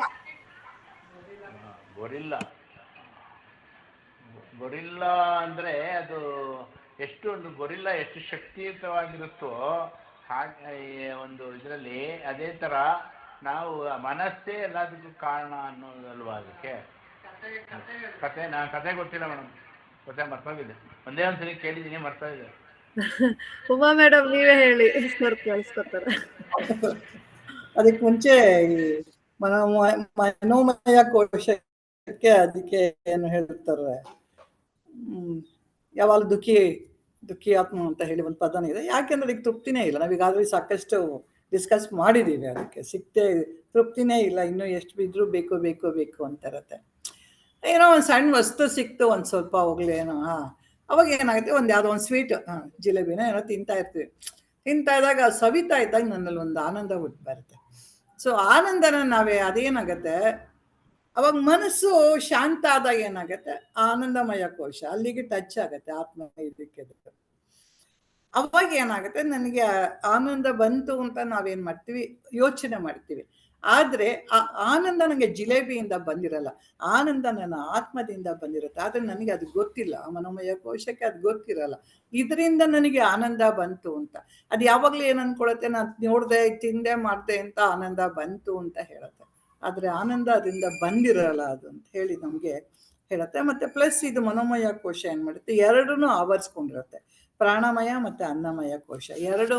ಯಾಕೆಂದ್ರೆ ಅದು ಕೆಲಸ ಮಾಡೋಕ್ಕೆಲ್ಲ ಬೇಕಲ್ಲ, ಅದು ಎರಡು ಕೋಶಗಳನ್ನು ಸಹಿತ ಹೊಂದಿರುತ್ತೆ ಅದನ್ನು ಅಂತ ಹೇಳಿ ಹೇಳ್ತಾರೆ. ಈಗ ನಾವು ಇನ್ನೊಂದು ಬಲಿಯಾನ್ ಅಂತ, ಯಾಕೆ ತುಂಬಾ ಮನಸ್ಸು ಅನ್ನೋದು ಇದು ದೊಡ್ಡದು, ಒಂದು ದೊಡ್ಡ ಇದಕ್ಕೆ ಅಂತ ನಾವು ಹೋಲಿಸ್ತೀವಿ. ಅದಕ್ಕೆ ವಿಶಾಲ, ತುಂಬಾ ವಿಶಾಲ, ಆಕಾಶದಷ್ಟು ಆಗ ಇದಿದೆ ಅಂತ ಹೇಳ್ತೀವಿ. ಮನಸ್ಸು ಅಷ್ಟೊಂದು ಆವರಿಸ್ಕೊಳುತ್ತೆ ಅಂತ ಹೇಳಿ. ಅಲ್ಲಿ ಒಂದು ಆಶ್ರಮ ಇರುತ್ತೆ, ಅಲ್ಲೊಂದು ಶಿಷ್ಯಂದ್ರೆಲ್ಲ ಇರ್ತಾರೆ. ಅಲ್ಲಿ ಏನಾಗುತ್ತೆ, ಎಲ್ಲ ಒಂದ್ ಕಡೆ ಒಂದು ಕೋತಿ ಮರಿ ತಪ್ಪಿಸ್ಕೊಂಡು ಬಂದ್ಬಿಟ್ಟಿರತ್ತೆ ಅದು. ಸೊ ಅದೇನಾಗುತ್ತೆ, ಕೋತಿ ಮರಿ ತರ್ತಾರೆ, ತುಂಬಾ ಪ್ರೀತಿಯಿಂದ ಅಲ್ಲಿ ಸಾಕಿ ಎಲ್ಲ ಮಾಡ್ತಾರೆ. ಅದು ಎಲ್ಲ ಕೆಲಸ ಮಾಡ್ತಾ ಇರತ್ತೆ. ಯಾರು ಗುರುಗಳು ಏನೇನೇ ಹೇಳ್ತಾರೋ ಎಲ್ಲ ಗೊತ್ತಿರುತ್ತೆ. ಅದು ಮನುಷ್ಯ ತರನೇ ಗೊರಿಲ್ಲ ಅದು ಆಕ್ಟ್ ಮಾಡ್ತಾ ಇರುತ್ತೆ. ಸೊ ಒಂದ್ಸಲ ಏನಾಗುತ್ತೆ, ಗುರುಜಿ ಮಲ್ಕೊಂಡಿರ್ತಾರೆ, ಅವರು ಇದನ್ನ ಕಾಯಕ್ ಬಿಟ್ಟಿರ್ತಾರೆ. ಅವ್ರ ಮೂಗ್ ಮೇಲೆ ಒಂದು ನೊಣ ಬರುತ್ತೆ. ಇದೇನ್ ಮಾಡುತ್ತೆ, ಹಂಗ್ ಮಾಡುತ್ತೆ, ಹಿಂಗ್ ಮಾಡುತ್ತೆ, ಏನ್ ಮಾಡಿದ್ರು ನೊಣ ಹೋಗೋದೇ ಇಲ್ಲ ಅದು. ಕೊನೆಗೆ ಏನ್ ಮಾಡುತ್ತೆ, ಒಂದ್ ದೊಣ್ಣೆ ತೊಗೊಳುತ್ತೆ, ಹಿಂಗೆ ಅದನ್ನ ಮೂಗ ಹಿಂಗ್ ಹೊಡಿಯತ್ತೆ, ನೊಣ ಹೊಡಿಯಕ್ಕೆ. ನೊಣ ಹಾರೋಗುತ್ತೆ, ಗುರುಗಳು ಮೂಗ್ ಜಜ್ಜೋಗುತ್ತೆ. ಸೊ ಈಗ ಹಾಗೆ ಇದಕ್ಕೆ ಅಷ್ಟು ಬಲಶಾಲಿ ಅನ್ನೋದಕ್ಕೆ ಉದಾಹರಣೆ ಅಷ್ಟೇ ಹೊರತು ಬೇರೆ ಏನಿಲ್ಲ. ತುಂಬಾ ಶಕ್ತಿ ಇದೆ ಅಂತ. ಆದ್ರೆ ನಾವ್ ಇದಕ್ಕೆ ಏನ್ ಮಾಡ್ಬೇಕು, ಇದಕ್ಕೊಂದು ಟ್ರೈನ್ ಮಾಡ್ಬೇಕು ನಾವು ಯಾವಾಗ್ಲೂ ಅಂತ ಹೇಳ್ತಾರೆ. ಅದೇನ್ ಮಾಡುತ್ತೆ, ದಿನನಿತ್ಯದ ಕೆಲಸ ಏನೇನಿದೆ ಎಲ್ಲ ರೆಕಾರ್ಡ್ ಮಾಡ್ಕೊಂತ ಕೂತಿರುತ್ತೆ. ನಾವು ಆಲ್ರೆಡಿ ಹೇಳಿದ್ವಿ, ಪಂಚೇಂದ್ರಿಯಗಳಲ್ಲಿ ದುಡ್ಕೊಂಬಂದು ಇದೆಲ್ಲ ಇಟ್ಕೊಳ್ತಾ ಇರತ್ತೆ. ಹಾಗೇನೆ ನಾವೀಗ ಅಡುಗೆ ಮಾಡೋದಾಗಿರ್ಬೋದು, ಕಾರ್ ಡ್ರೈವಿಂಗ್ ಆಗಿರ್ಬೋದು, ಅದೊಂದು ರೋಬೋಟ್ ತರ ಇದೆ. ಸೊ ನಾವಿವಾಗ ಏನ್ ಮಾಡ್ಬೇಕಾಗಿದೆ, ನಾವಿವಾಗ ಇದಕ್ಕೆ ಒಂದು ಸರಿಯಾದ ಒಂದು ಟ್ರೈನಿಂಗ್ ಕೊಡ್ಬೇಕಾಗಿದೆ. ನಾವು ಯಾವ್ದಾದೋ ದಾರಿಲಿ ಹೋಗ್ತಾ ಇದೆ ನಾವು, ಅದರಿಂದ ನಾವಿವಾಗ ಅದಕ್ಕೆ ಒಂದು ಒಳ್ಳೆ ಅಭ್ಯಾಸಗಳನ್ನೆಲ್ಲ ಬೆಳೆಸಿದಾಗ. ಸೊ ನಾವಿವಾಗ ಆಲ್ರೆಡಿ ಮಾಡ್ತಾ ಇದ್ದೇವೆ ಈ ಅಭ್ಯಾಸಗಳನ್ನ, ಒಳ್ಳೆ ಅಭ್ಯಾಸಗಳನ್ನ ನಾವು ಅದಕ್ಕೆ ತುಂಬ್ತಾ ಇದ್ದೀವಿ ನಾವು ಇವಾಗ. ಅದಕ್ಕೆ ಇನ್ನೂ ಒಂದು ಉದಾಹರಣೆ ಗುರುಜಿ ಹೇಳಿದ್ರಲ್ಲ, ಒಂದು ನೀಲಿ ಕಲರ್ ತುಂಬಿರೋ ಒಂದು ಲೋಟದಲ್ಲಿ ನೀರು ಇರುತ್ತೆ. ಅದನ್ನ ಸೊ ಆ ನೀರನ್ನ ಒಂದೇ ಸಲ ಚೆಲ್ಲಿದ್ರೆ ನೀರು ಎಲ್ಲ ಹೊಟ್ಟೋಗ್ಬಿಡತ್ತೆ. ಆದ್ರೆ ನನ್ಗೆ ನೀರು ಉಳ್ಕೊಳ್ಬೇಕು, ಆ ಬಣ್ಣ ಮಾತ್ರ ಆಚೆ ಹೋಗ್ಬೇಕು ಅದರಿಂದ. ಆಗ ಏನ್ ಮಾಡೋದು, ಒಳ್ಳೆ ನೀರು ಅದ್ರ ಮೇಲೆ ಸುರಿತಾ ಬರ್ತದಾಗ ಅದೇನಾಗುತ್ತೆ, ನೀಲಿ ಬಣ್ಣ ಎಲ್ಲ ಮೇಲ್ ಬಂದು ಹೋಗಿ ಆ ಕ್ಲಿಯರ್ ವಾಟರ್ ಮಾತ್ರ ಉಳ್ಕೊಳ್ಳುತ್ತೆ. ಹಾಗೆ ನಮ್ಮ ಮನಸ್ಸಿಗೆ ಒಳ್ಳೆ ಚಿಂತನೆಗಳನ್ನೇ ನಾವು ತುಂಬಿದಾಗ, ಒಳ್ಳೆ ಆಲೋಚನೆಗಳನ್ನ ನಾವು ಮಾಡಿದಾಗ, ಕಿವಿಗೆ ನಾವು ಒಂದು ಒಳ್ಳೆ ಇದನ್ನೇ ಕೇಳ್ತಾ ಬಂದಾಗ, ಈಗ ಗುರುಜಿತ ಕೇಳ್ತಾ ಇದ್ದೀವಿ, ಅದನ್ನ ಇದು ಮಾಡ್ತಾ, ಅವಾಗ ಏನಾಗುತ್ತೆ, ನಮ್ಮಲ್ಲಿರೋ ಒಂದು ಅಂತಃಕರಣ ಶುದ್ಧ ಆಗ್ತಾ ಬರತ್ತೆ ಅಂತ ಹೇಳಿ, ಅವಾಗ ಅದು ಅನಾವಶ್ಯಕವಾಗಿ ತೊಂದರೆ ಕೊಡೋದೆಲ್ಲ ನಿಲ್ಸತ್ತೆ. ಬೇಡದಿರೋ ಆಲೋಚನೆಗಳನ್ನೆಲ್ಲ ಬಿಟ್ಟು ಸರಿಯಾದ ಒಂದು ಆಲೋಚನೆ ಕಡೆ ನಮ್ಗೆ ಕರ್ಕೊಂಡು ಹೋಗತ್ತೆ ಅಂತ ಹೇಳಿ.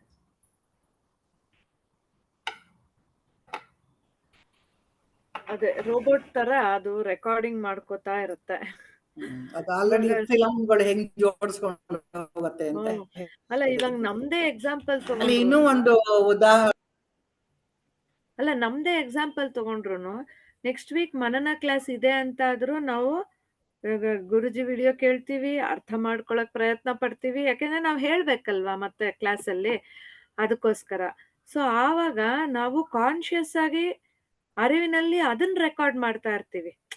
ಅದ್ರ ಬದಲು ಪಕ್ಕದ ಮನೆಯವ್ರ ಹತ್ರ ಹೋಗ್ಬಿಟ್ಟು ಆ ಹಿಂದಿನ ರೋಡಲ್ಲಿ ಏನಾಯ್ತು, ಮುಂದಿನ ರೋಡಲ್ಲಿ ಏನಾಯ್ತು, ಅವ್ರ ಹಂಗೆ ಇವ್ರ ಹಂಗೆ ಅಂತ ವಿಚಾರ ಮಾಡ್ತಿದ್ವೇನೋ ಇದೆಲ್ಲ ಪರಿಚಯ ಆಗಕ್ ಮುಂಚೆ.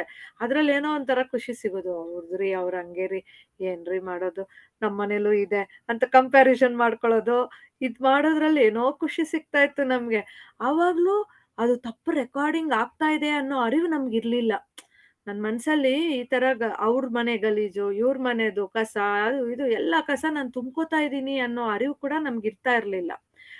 ಆದ್ರೆ ಇವಾಗ ನಮ್ಮ ಗುರು ಕೃಪೆಯಿಂದ ನಿಜವಾಗ್ಲೂ ಈ ಸತ್ಸಂಗ ಎಷ್ಟು ಉಪಯೋಗ ಆಗತ್ತೆ ಅಂದ್ರೆ, ಸತ್ಸಂಗ ಇದೆ ಅಂತ ನಾವು ಟೈಮ್ ವೇಸ್ಟ್ ಮಾಡಲ್ಲ.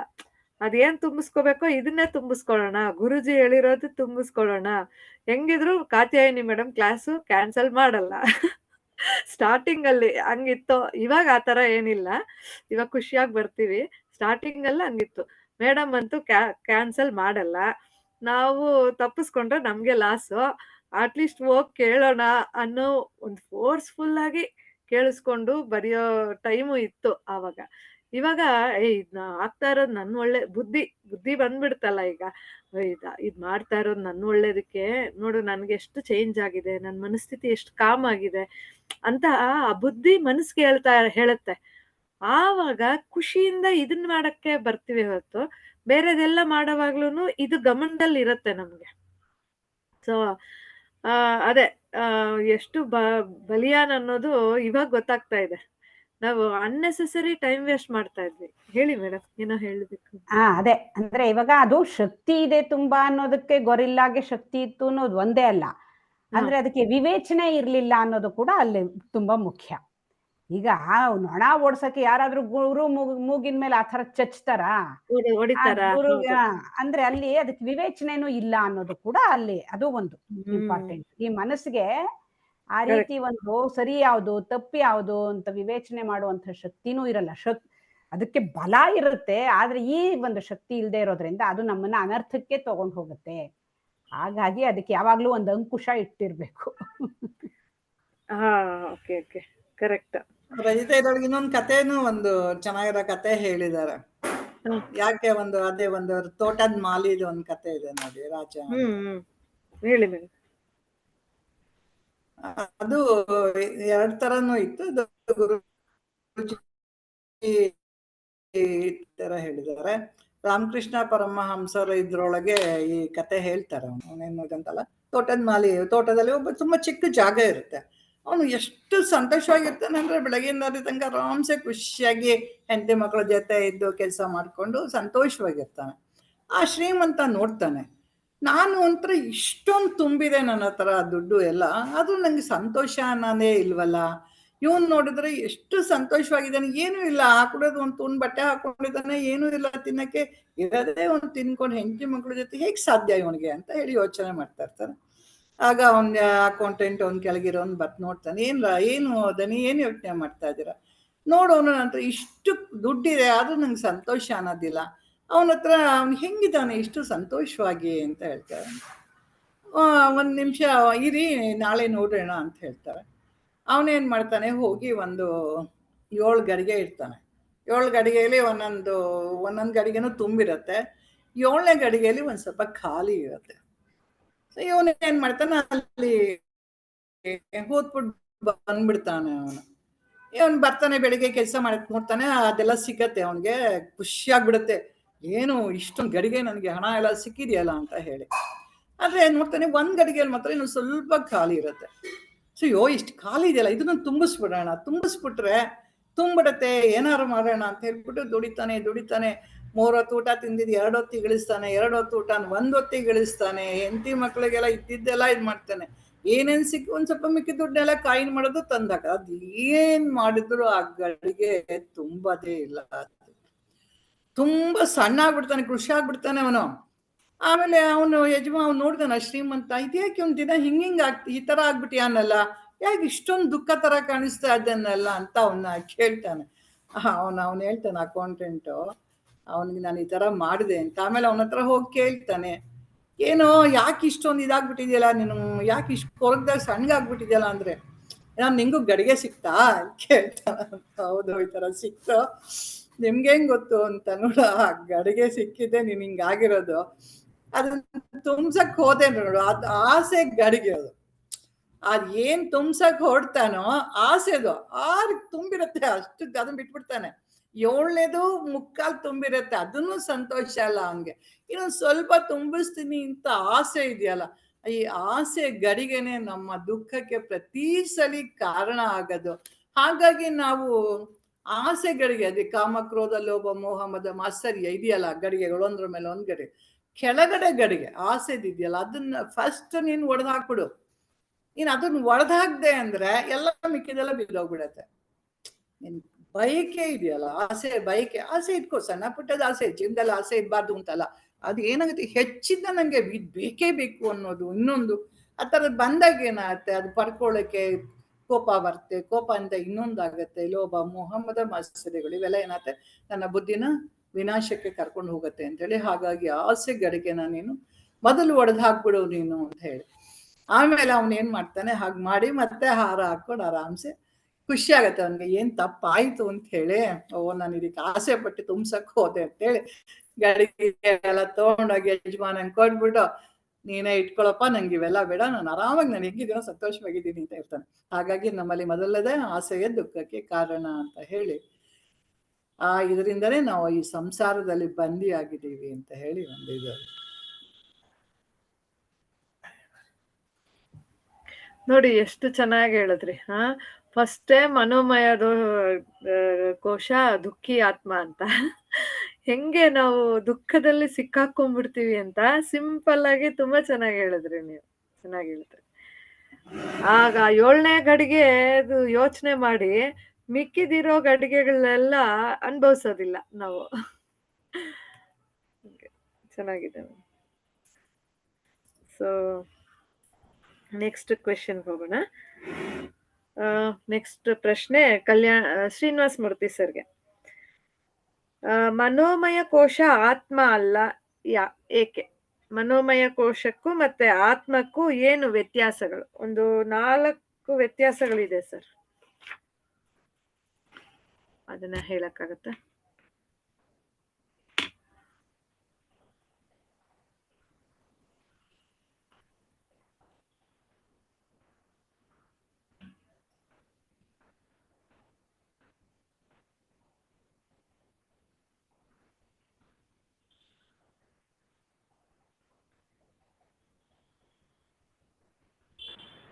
ಮೇಡಮ್, ನಾವು ಇವತ್ತು ಈ ಸರಿ ಬರೀ ಕೇಳ್ತೀವಿ, ನಾವು ಫುಲ್ ಇಲ್ಲ. ಬಹಳ ದಿನದಿಂದ ಏನೋ ಕಥೆಗಳು ಹಚ್ಬಿಟ್ಟಿದ್ದಾರೆ ಮನೆಯವರು, ಅವ್ರು ಮಾತ್ರ ನಮ್ ಬರೋಗ ಅವರೇ ಆನ್ಸರ್ ಮಾಡ್ಲಿ.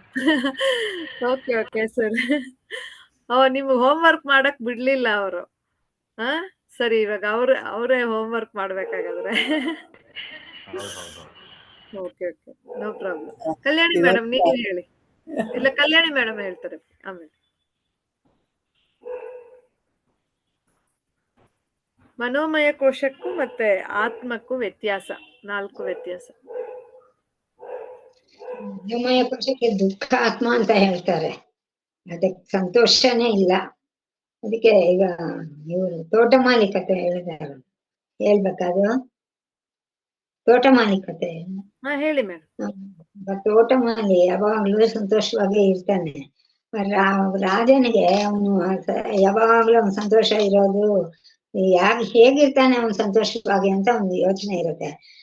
ಆವಾಗ ಯೋಚನೆಯಿಂದ ರಾಜನಿಗೆ ಯೋಚನೆಯಿಂದ ದುಃಖ ಆಗುತ್ತೆ. ಮಂತ್ರಿ ಹತ್ರ ಯಾಕೆ ಅವನು ಸಂತೋಷವಾಗಿದ್ದಾನೆ ಅಂತ ಕೇಳ್ತಾನೆ. ಆಮೇಲೆ ಸ್ವಲ್ಪ ದಿನ ಆದ್ಮೇಲೆ ಅವನು ದುಃಖ ಪಡ್ತಾ ಇರ್ತಾನೆ. ಯಾಕೆ ಅವನು ದುಃಖ ಪಡ್ತಾ ಇದ್ದಾನೆ ಅಂತ ಕೇಳಲಿಕ್ಕೆ ಅವನು 99 ಬಂಗಾರು ನಾಣ್ಯಗಳು ಅವನಿಗೆ ಕೊಟ್ಟಿದ್ದಾನೆ ಈ ಮಂತ್ರಿ. ಅದೇ ಒಂದು ನಾಣ್ಯ ಮಾತ್ರ ಕಡಿಮೆ ಇದೆ. ಆ ಒಂದು ನಾಣ್ಯ ಇಲ್ಲ ಅಂತ ಅವನ ಯೋಚನೆ ಮಾಡಿ ದುಃಖ ಪಡ್ತಾ ಇರ್ತಾನೆ. ಅದು ನಾಣ್ಯ 90 ನಾಣ್ಯಗಳ ಬಗ್ಗೆ ಅವನಿಗೆ ಯೋಚನೆ ಇಲ್ಲ, ಒಂದು ನಾಣ್ಯ ಇಲ್ಲ ಅಂತ ಅವನಿಗೆ ಯೋಚನೆ. ಈ ಮನೋಮಯ ಕೋಶಕ್ಕೆ ಅದ್ ಬೇಕು ಇದು ಬೇಕು ಅಂತ ಯೋಚನೆಯಿಂದ ಅದಕ್ಕೆ ಸಿಕ್ಕಿದ್ಮೇಲೆ ದುಃಖ ಏನಾದ್ರೂ ಬೇಕು ಅನ್ನೋದು ಸಿಕ್ಕಿದ್ಮೇಲೆ ದುಃಖ ಆಗುತ್ತೆ. ಅದು ಸಿಕ್ಕಿದ್ರು ದುಃಖನೇ, ಅದು ಇಲ್ಲೇ ಹೋದ್ರೂ ದುಃಖನೇ ಆಗುತ್ತೆ. ಅದಕ್ಕೆ ಮನೋಮಯ ಕೋಶವನ್ನ ದುಃಖಿ ಆತ್ಮ ಅಂತ ಹೇಳ್ತಾರೆ. ಆತ್ಮಕ್ಕೇನು ದುಃಖ ಇಲ್ಲ. ಆ ಮನೋಮಯ ಕೋಶವನ್ನು ಆತ್ಮನ ಮೇಲೆ ಆರೋಪ ಮಾಡಿದರೆ ಅದು ದುಃಖಿ ಆತ್ಮ ಅಂತ ಹೇಳ್ತಾರೆ. ಆತ್ಮಜ್ಞಾನಿಗೆ ಮನೋಮಯ ಕೋಶ ದುಃಖಿ ಆತ್ಮ ಅಲ್ಲ. ಮನೋಮಯ ಕೋಶ ಆತ್ಮ, ಅಜ್ಞಾನಿಗೆ ಮನೋಮಯ ಕೋಶ ದುಃಖಿ ಆತ್ಮ. ಆತ್ಮಕ್ಕೂ ಮನೋಮಯ ಕೋಶಕ್ಕೂ ವ್ಯತ್ಯಾಸ ಇದೆ. ಪರಿಣಾಮಿ ಭವ ಅಂತ. ಮನೋಮಯ ಕೋಶ ಬದಲಾಗ್ತಾ ಇರುತ್ತೆ. ಈ ಅಲೆಗಳು ಹೇಗೆ ಬರೋ ರೀತಿ ಯೋಚನೆಗಳು, ಅಲೆಗಳು ಹೇಗ್ ಬರುತ್ತೋ ಆತರ ಯೋಚನೆಗಳು ಬರ್ತಾ ಇರುತ್ತೆ. ಈ ಕ್ಷಣಕ್ಕೂ ಈ ಯೋಚನೆಗಳು ಬರ್ತಾನೆ ಇರುತ್ತೆ. ಆದ್ರೆ ಅದನ್ನು ಗಮನಿಸಿರುವ ಆತ್ಮನಿಗೆ ಯಾವ ಯೋಚನೆನೂ ಇಲ್ಲ. ಅದು ಶುದ್ಧ ಚೈತನ್ಯ. ಆತ್ಮನಿಗೆ ಅದು ಬದಲಾಗ್ತಾ ಇದೆ ಅಂತ ಗೊತ್ತಾಗುತ್ತೆ. ಸಾಕ್ಷಿ ಯಾವಾಗ್ಲೂ ಇರುತ್ತೆ. ಆ ಸಾಕ್ಷಿ ಬದಲಾಗಲ್ಲ. ಮನಸ್ಸಿಗೆ ಆದಿ ಅಂತ್ಯ ಇದೆ. ಗಾಢ ನಿದ್ದೆಯಲ್ಲಿ ಮನಸ್ಸು ಇಲ್ಲ. ಮನಸ್ಸು ಸೂಕ್ಷ್ಮ ರೂಪಕ್ಕೆ ಹೋಗುತ್ತೆ. ರಜಿತಾ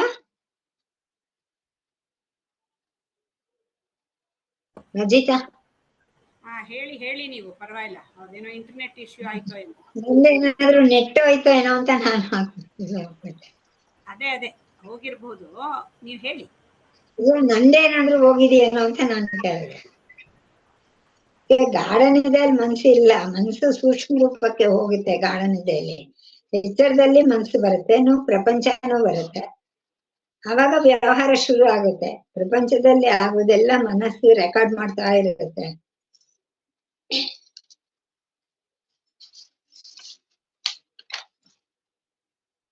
ಅದು ಕನಸಾಗಿ ಕಾಣುತ್ತೆ. ಗಾಢ ನಿದ್ದೆಯಲ್ಲಿ ಮನಸ್ಸು ಸ್ವಿಚ್ ಆಫ್ ಆಗೇ ಇರುತ್ತೆ. ಮನಸ್ಸಿಗೆ ಆದಿ ಇದೆ, ಅಂತ್ಯ ಇದೆ. ಎಚ್ಚರದಲ್ಲಿ ಬರುತ್ತೆ, ಗಾಢ ನಿದ್ದೆಯಲ್ಲಿ ಇಲ್ಲ. ಆದ್ರೆ ಆತ್ಮನಿಗೆ ಆದಿ ಅಂತ್ಯ ಇಲ್ಲ. ಆತ್ಮ ನಿತ್ಯ. ಎಚ್ಚರ ಕನಸು ಗಾಢ ನಿದ್ದೆಯಲ್ಲಿ ಗಮನಿಸುವ ಸಾಕ್ಷಿ ನಾನು, ಅದೇ ಆತ್ಮ. ದುಃಖ ದುಃಖ ಅನ್ನೋದು ಮನಸ್ಸಿನ ಸ್ವಭಾವ. ಯಾವಾಗ್ಲೂ ಮನೋಮಯ ಕೋಶಕ್ಕೆ ಸಮಾಧಾನ ಇರೋದೇ ಇಲ್ಲ. ನಾನು ಆತ್ಮ ಅನ್ನೋದು ಆನಂದ ಸ್ವರೂಪ. ಮನಸ್ಸು ಅನ್ನೋದು ದೃಶ್ಯ. ಆತ್ಮ ಅನ್ನೋದು ದೃಕ್, ನೋಡೋನು. ಮನಸ್ಸಲ್ಲಿ ಆಗುವುದು ಗೊತ್ತಾಗೋದು ಆತ್ಮನಿಗೆ. ಯಾರಿಗೆ ಆತ್ಮನಿಗೆ ಯಾರಿಗ್ ಗೊತ್ತಾಗುತ್ತೋ ಅದು ದೃಕ್ಗೆ ದೃಶ್ಯ ಆಗಕ್ಕೆ ಸಾಧ್ಯ ಇಲ್ಲ. ಮನಸ್ಸು ದೃಶ್ಯ ಆಗಿರೋದ್ರಿಂದ ಆತ್ಮ ದೃಕ್. ಆಗ ಮನಸ್ಸು ಮತ್ತು ಆತ್ಮ ಬೇರೆ. ಮನಸ್ಸನ್ನೋದು ಪರಮಾತ್ಮ ಅಲ್ಲ. ಮನೋಮಯ ಕೋಶ ಪರಮಾತ್ಮ ಅಲ್ಲ. ಅಜ್ಞಾನಿ ದೃಷ್ಟಿಯಿಂದ ಕೋಶ ಇದೆ. ತಪ್ಪಾಗಿ ತಿಳ್ಕೊಳ್ಳೋದೇ ಕೋಶ. ಸರಿಯಾಗಿ ತಿಳ್ಕೊಂಡಿದ್ರೆ ಜ್ಞಾನ ದೃಷ್ಟಿಯಿಂದ ಅನ್ನಮಯ ಆತ್ಮ, ಪ್ರಾಣಮಯ ಆತ್ಮ, ಮನೋಮಯ ಆತ್ಮ. ಪ್ರಾಣಮಯ ಹೇಳ್ಬೇಕ ಮೇಡಮ್? ಪ್ರಾಣಮಯ ಆತ್ಮದಲ್ಲಿ ಪಂಚ ಪ್ರಾಣಗಳು ಇದೆ. ಪ್ರಾಣ, ಅಪಾನ, ವ್ಯಾನ, ಉದಾನ, ಸಮಾನ ಅಂತ. ಇವು ಪಂಚೇಂದ್ರಿಯಗಳಾಗಿ ಕೆಲಸ ಮಾಡುತ್ತೆ. ಈಗ ನಾಲ್ಗೆ, ಕೈ, ಕಾಲು, ಜನ್ನೇಂದ್ರಿಯಗಳು, ಮನೋದ್ವಾರ ಇವು ಪಂಚ ಕರ್ಮೇಂದ್ರಿಯಗಳಾಗಿ ಕೆಲಸ ಮಾಡುತ್ತೆ. ಈ 5, 5, 10 ಇದು ಸೇರಿದ್ರೆ ಪ್ರಾಣಮಯ ಕೋಶ. ಮನೋಮಯ ಕೋಶದಲ್ಲಿ ಮನಸ್ಸು, ಅಹಂಕಾರ, ಚಿತ್ತ, ಬುದ್ಧಿ, ವಿಜ್ಞಾನಮಯ ಕೋಶದಲ್ಲಿ ಇದೆ. ಬುದ್ಧಿ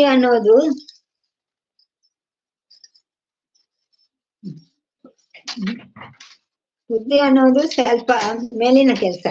ಮನೋಮಯ ಕೋಶದಲ್ಲಿ 5 ಜ್ಞಾನೇಂದ್ರಿಯಗಳಿವೆ. ಕಣ್ಣು, ಕಿವಿ, ಮೂಗು, ನಾಲ್ಗೆ, ಚರ್ಮ. ಈ ಬೇಕು ಅನ್ನೋ ಆಸೆ ಮನೋಮಯ ಕೋಶದ ಕೆಲಸ. ಬೇಕು ಬೇಡಗಳು, ರಾಗದ್ವೇಷಗಳು, ಸಿಟ್ಟು, ಭಾವ, ಪ್ರಪಂಚದಲ್ಲಿ ಇರುವುದನ್ನು ಗುರುತಿಸುವುದು ಮನೋಮಯ ಕೋಶದ ಕೆಲಸ. ಈ ಮನೋಮಯ ಕೋಶ ಅನ್ನೋದು ಅಂತಃಕರಣ. ಮನಸ್ಸು, ಬುದ್ಧಿ, ಅಹಂಕಾರ, ಚಿತ್ತ ಇದಕ್ಕೆ ಮನಸ್ಸು ಅಂತ ಹೇಳ್ತಾರೆ. ಈ ವಿಜ್ಞಾನಮಯ ಕೋಶ ಮನೋಮಯ ಕೋಶದಲ್ಲಿ ಮನಸ್ಸಾಗುತ್ತೆ. ಮನಸ್ಸು ಪಂಚಭೂತಗಳ ಸತ್ವಗುಣದಿಂದ ಬರುತ್ತೆ.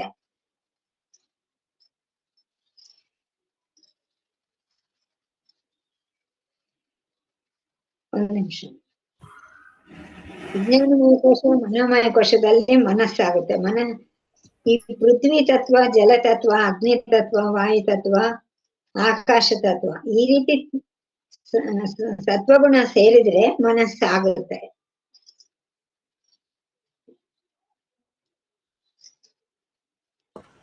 ಮನಸ್ಸು ಅನ್ನೋದು ಸೇರುತ್ತೆ. ಮೇಡಮ್ ಇದನ್ನ ಹೇಳಿದ್ರು, ಆತ್ಮಕ್ಕೂ ಮತ್ತೆ ಮನೋಮಯ ಕೋಶಕ್ಕೂ ವ್ಯತ್ಯಾಸ ಹೇಳಿದ್ರು, ಕಂಟಿನ್ಯೂ ಮಾಡಿದ್ದಾರೆ. ಅಂದ್ರೆ ಅದೇ ಈಗ ಹೇಗೆ ರಚನೆ ಆಗಿದೆ ಅನ್ನೋದು. ಹೌದು, ಅಂದ್ರೆ ಕೋಶದ ಬಗ್ಗೆ ಹೇಳಿದ್ರು ಮೇಡಮ್. ಅದೇ ಕೋಶ ಜ್ಞಾನಿಯ ದೃಷ್ಟಿಯಿಂದ, ಅಜ್ಞಾನದ ದೃಷ್ಟಿಯಿಂದ ಕೋಶ ಅಂದ್ರೆ ಏನು ಅನ್ನೋದು. ಪಂಚ ಕರ್ಮೇಂದ್ರಿಯಗಳು ಅದೆಲ್ಲ ಹೇಳಿದೆ. ಪಂಚ ಜ್ಞಾನೇಂದ್ರಿಯಗಳು, ರಚನೆ ಹೇಗಾಗಿದೆ ಅನ್ನೋದನ್ನ ಹೇಳ್ತಾ ಇದ್ದಾರೆ. ಹಾ ಮೇಡಮ್, ಅದು ಇದೆಲ್ಲ ಪ್ರಕೃತಿಗೆ ಸಂಬಂಧಪಟ್ಟಿರೋದು, ಈಶ್ವರನಿಗೆ ಸಂಬಂಧಪಟ್ಟಿರೋದು. ಪಂಚ ಜ್ಞಾನೇಂದ್ರಿಯಗಳು ಪಂಚಭೂತಗಳ ಸತ್ವಗುಣದಿಂದ ಆಗಿದೆ. ಅಂದ್ರೆ ಅದು ಜಡಾನೆ ಅಂತ ನಮ್ಗೆ ಇವಾಗ ಈ ಎಕ್ಸ್ಪ್ಲನೇಷನ್ ಇಂದ ನಮ್ಗೆ ಕ್ಲಾರಿಟಿ ಬರ್ತಾ ಇದೆ. ಇಲ್ಲಾಂದ್ರೆ ನಾವು ಒಪ್ಕೊಳಕ್ ರೆಡಿ ಇರಲ್ಲ ಅಲ್ವಾ. ಅಂದ್ರೆ ಮನಸ್ಸು ಒಂದು ಜಡ ಅಂದ್ರೆ ಅದ್ ಹೇಗ್ ಸಾಧ್ಯ ಅಂತೀವಿ ನಾವು. ದೇಹ ಜಡ ಅಂತ ಒಪ್ಕೋತೀವಿ ಈಸಿಯಾಗಿ, ಯಾಕೆಂದ್ರೆ ಜೀವ ಹೋದ ತಕ್ಷಣ ಅದು ಜಡ ಅಂತ. ಮನಸ್ಸು ಹೇಗ್ ಜಡ ಅಂತ ನಮ್ಗೆ ಪ್ರಶ್ನೆ ಬರುತ್ತೆ. ಸೊ ಈಗ ಮನಸ್ಸು ಜಡನೆ ಆಗುತ್ತೆ ಅಲ್ವಾ, ದೇಹ ಇಲ್ಲ ಅಂದ್ರೆ ಮನಸ್ಸುನೇ ಇಲ್ವಲ್ಲ, ಅದು ಜಡನೆ. ಅಲ್ಲ, ಮನಸ್ಸಂದ್ರೆ ಸೂಕ್ಷ್ಮ ಶರೀರ ಅಂತ ನಾವು ಅನ್ಕೊಂಡಿದ್ವಲ್ಲ. ಸೊ ಅದು ಒಂದ್ ದೇಹದಿಂದ ಇನ್ನೊಂದ್ ದೇಹಕ್ಕೆ ಕೊಟ್ಟೋಯ್ತು, ಆ ಮನಸ್ಸು ಹೇಗ್ ಜಡ ಆಗತ್ತೆ ಅನ್ನೋದು ಪ್ರಶ್ನೆ ಬಂದಿರತ್ತಲ್ವಾ ಮೇಡಮ್? ಹೌದು, ಅಂತಃಕರಣನೇ ಜಡ ಅಂದ್ಬಿಟ್ವಿ ನಮ್ಮಲ್ಲಿ. ಅಂತಃಕರಣನೇ ಜಡ ಆದ್ಮೇಲೆ ಎಲ್ಲ ಸೇರ್ಕೊಂಡ್ಬಿಡತ್ತೆ ಅದ್ರೊಳಗೆ. ಅಂತಃಕರಣನೇ ಜಡ. ನೀವ್ ಹೇಳ್ದಂಗೆ ಒಂದ್ ದೇಹದಿಂದ ಇನ್ನೊಂದ್ ದೇಹಕ್ಕೆ ಹೋಗೋದು ಯಾತಕ್ಕೆ ಅಂದ್ರೆ ಅದ್ರ ಜೊತೆಯಲ್ಲಿ ಆ ಚಿದಾಭಾಸ ಇದ್ದೇ ಇರುತ್ತೆ. ಆ ಚಿತ್ತ ಹೋಗಕ್ಕಾಗತ್ತೆ ಹೊರತು ಇದನ್ನೇ ಸೆಪರೇಟ್ ಆಗಿ ಹೋಗು ಅಂದ್ರೆ ಇದಕ್ಕೆ ಹೋಗಕ್ಕಾಗಲ್ಲ.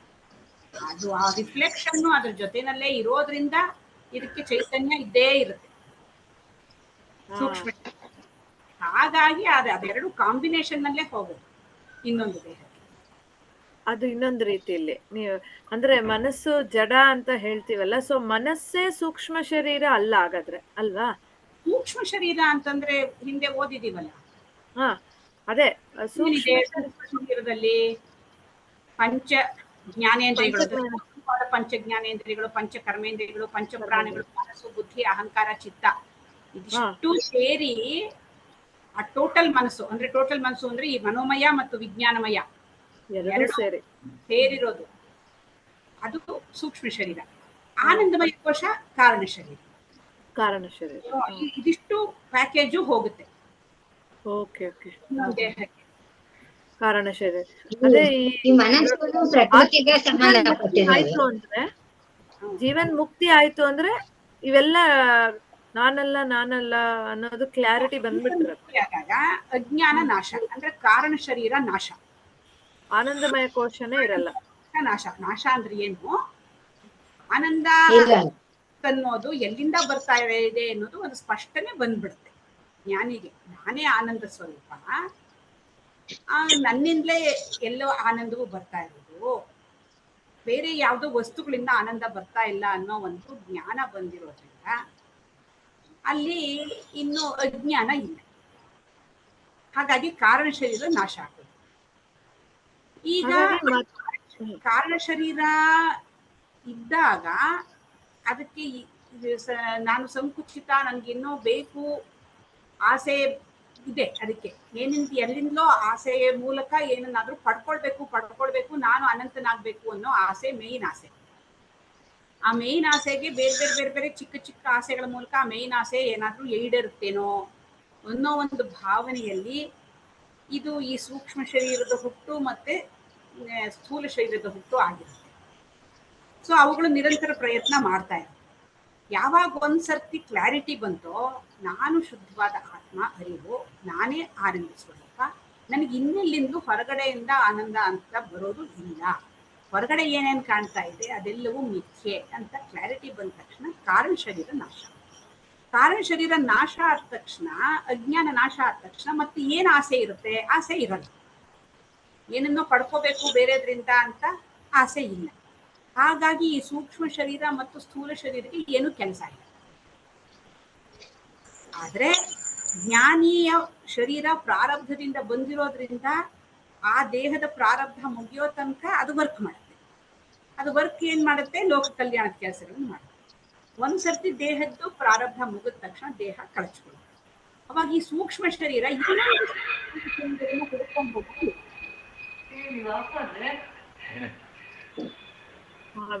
ಕ್ಲಿಯರ್ ಆಯ್ತು ಈಗ.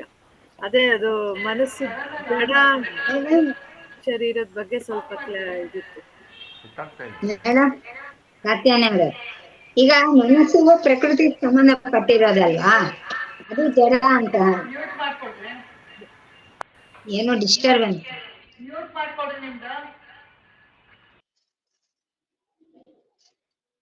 ಮನಸ್ಸು ಪ್ರಕೃತಿಗೆ ಸಂಬಂಧಪಟ್ಟಿರೋದು, ಅದು ಜಡ ಅಂದಿದಾರಲ್ಲ. ಆದ್ರೆ ಜ್ಞಾನ ಬಂದ್ಮೇಲೆ ಈ ಮನಸ್ಸಿನ ಯೋಚನೆಗಳು ಬೇರೆ ರೀತಿ ಆಗುತ್ತೆ ಅಲ್ವಾ. ಆವಾಗ ಮನಸ್ಸು ಒಳ್ಳೆ ಯೋಚನೆಗಳೇ ಬರುತ್ತೆ, ತಾನು ಕೋಶ ಅಲ್ಲ ಅಂತ ಅರಿವು ಜ್ಞಾನಿಗೆ ಇರುತ್ತೆ ಅಲ್ವಾ. ಅವಾಗ ಅದೇನು ಆತರ, ಅದರಿಂದ ಏನ್ ಅಲ್ಲ ಅದೇನ್ ಆತರ ಅಂದ್ರೆ? ಇಲ್ಲ, ಈಗ ಅವಾಗ ಮನಸ್ಸು ಚೇಂಜ್ ಆಗುತ್ತೆ ಅಲ್ವಾ. ಹೌದು, ಅದನ್ನೇ ತಾನೇ ಇವಾಗ ಹೇಳಿದ್ದು. ಈಗ ಮನಸ್ಸು ಚೇಂಜ್ ಆಗುತ್ತೆ, ಆ ಚೇಂಜ್ ಆಗಿ ಅದು ಲೋಕ ಕಲ್ಯಾಣದ ಕೆಲಸಗಳನ್ನ, ಇವಾಗ ಜ್ಞಾನಿಗೆ ವಿಜ್ಞಾನ ನಾಶ ಆಗಿದೆ ಅಂತ ಮಾತ್ರಕ್ಕೆ ಅವ್ನ ಮನಸ್ಸು ಕೆಲಸ ಮಾಡಲ್ಲ ಅಂತಲ್ಲ, ಅವ್ನ ಬುದ್ಧಿ ಕೆಲಸ ಮಾಡಲ್ಲ ಅಂತಲ್ಲ, ಅವನೇನ್ ಗೊಂಬೆ ತರ ಕೂತ್ಕೊಂಡ್ಬಿಡಲ್ಲ.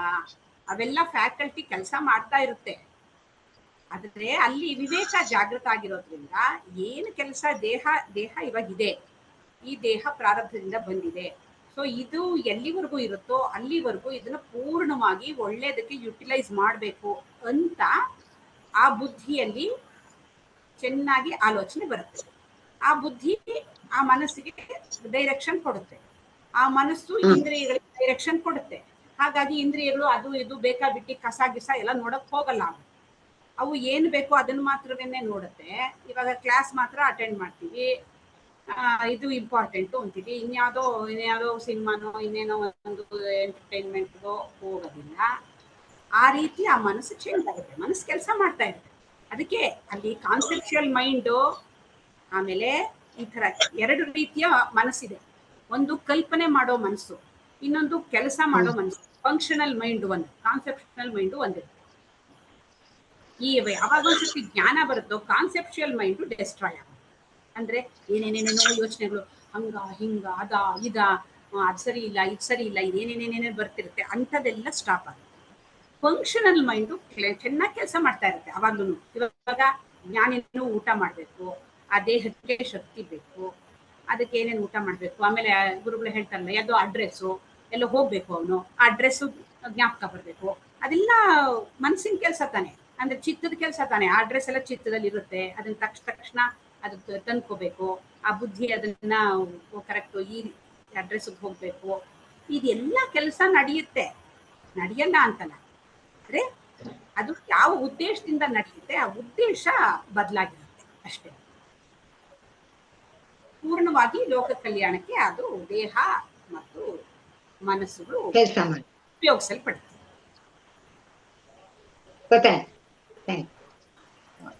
ಇದ್ರೊಳಗೆ ಇನ್ನೊಂದು ಈಗ ಇದ್ರೊಳಗೆ ಥರ್ಡ್ ಒನ್ ಹೇಳ್ತಾರಲ್ಲ, ಡಿಸ್ಕ್ರಿಮಿನೇಷನ್ ಅಲ್ಲಿ ಈ ದುಃಖ ಸ್ವರೂಪ ಅಂತಂದ್ರೆ ನಮ್ಗೆ ಇದ್ರೊಳಗೆ ಯಾಕೆ ದುಃಖ ಸ್ವರೂಪ ಅಂತಂದ್ರೆ, ಈಗ ಯಾವುದೋ ಒಂದು ವಸ್ತು ಸಿಗತ್ತೆ, ಅದು ನಮ್ಗೆ ಜಾಸ್ತಿ ದುಡ್ಡು ಬಂದ್ರೆ ಭಯ, ನನಗೆ ಇಟ್ಕೊಳಕ್ ಭಯ, ಏನಾಗ್ಬಿಡುತ್ತಪ್ಪ ಅಂತ ಒಂದು ಭಯ ನನಗೆ, ಅಥವಾ ಮುಂದೆ ಏನಾಗುತ್ತೋ ಇದರಿಂದ ಅಂತ.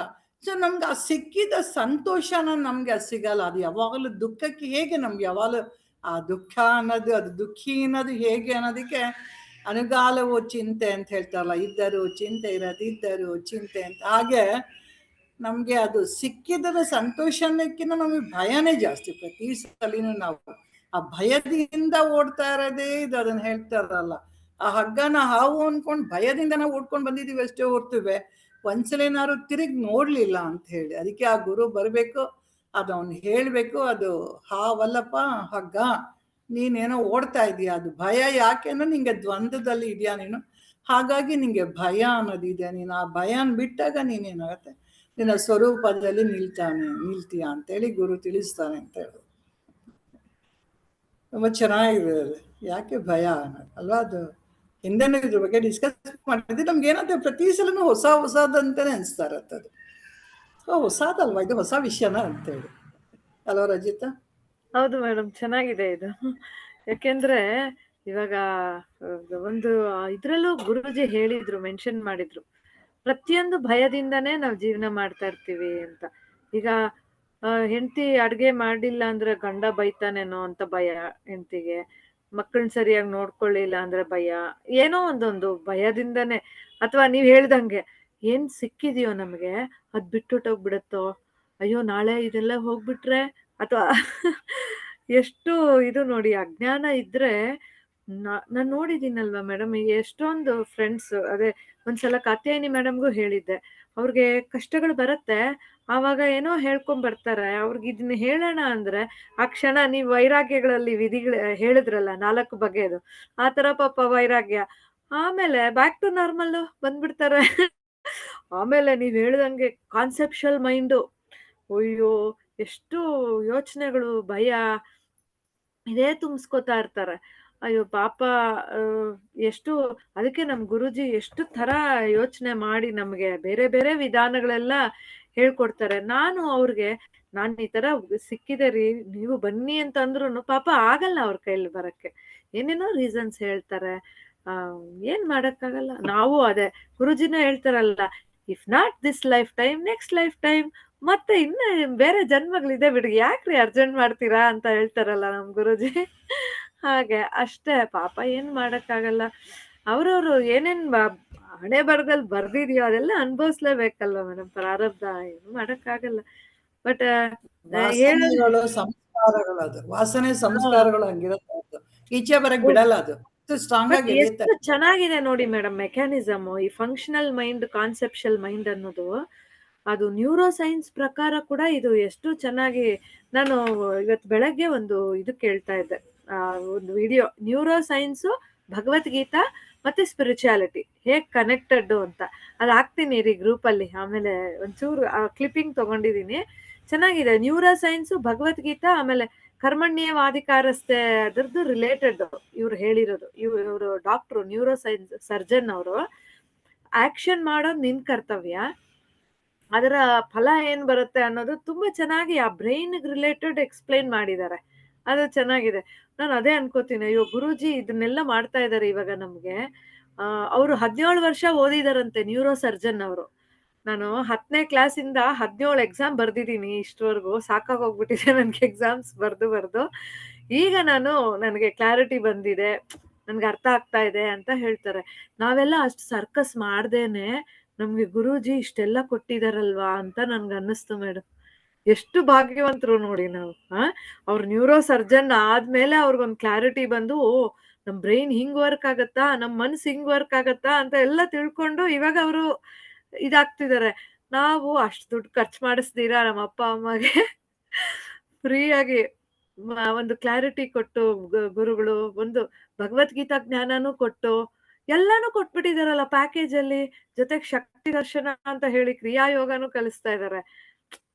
ನೆನೆಸ್ಕೊಂಡ್ರೆ ನನ್ಗಂತೂ ಕಣ್ಣಲ್ಲಿ ನೀರ ಬಂದ್ಬಿಡ್ತು. ಅಯ್ಯೋ ಎಷ್ಟ್ ಚೆನ್ನಾಗಿ ನಮ್ಮನ್ನ ಎತ್ಕೊಂಡು ಇದ್ ಮಾಡ್ತಿದಾರಲ್ಲಪ್ಪ ಇವ್ರು ಅಂತ.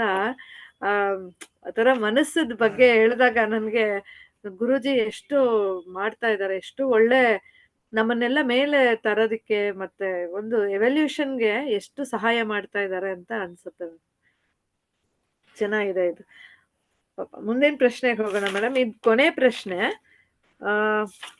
ಆಮೇಲೆ ಇವರು ಒಬ್ರು ಪ್ರಶ್ನೆ ಕೇಳಿದ್ದಾರೆ, ಅಹಂಕಾರ ಮತ್ತೆ ಮಮಕಾರ ಅದ್ರ ಬಗ್ಗೆ. ಸೊ ಇನ್ನೆರಡಿದೆ, ಅದಾದ್ರೆ ಇದಾಗೋಗುತ್ತೆ.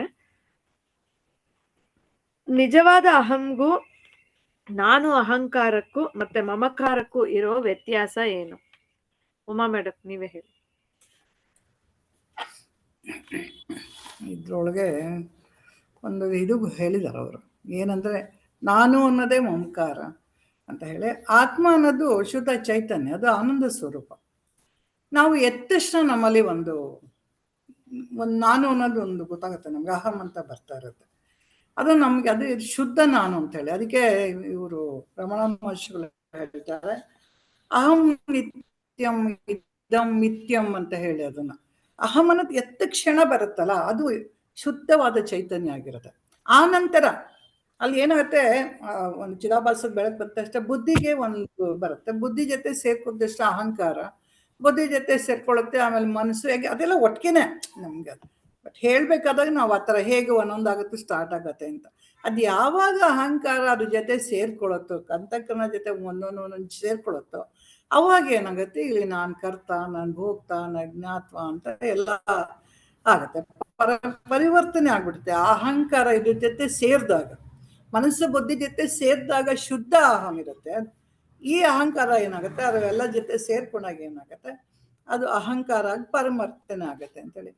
ಆಮೇಲೆ ಇಲ್ಲಿ ಏನಾಗುತ್ತೆ, ನೆಕ್ಸ್ಟ್ ಮಮಕಾರ ಅನ್ನೋದು ಹುಟ್ಟತ್ತೆ. ಏನು, ನಾನು, ನಂದು ಅಂತ ಹೇಳಿ.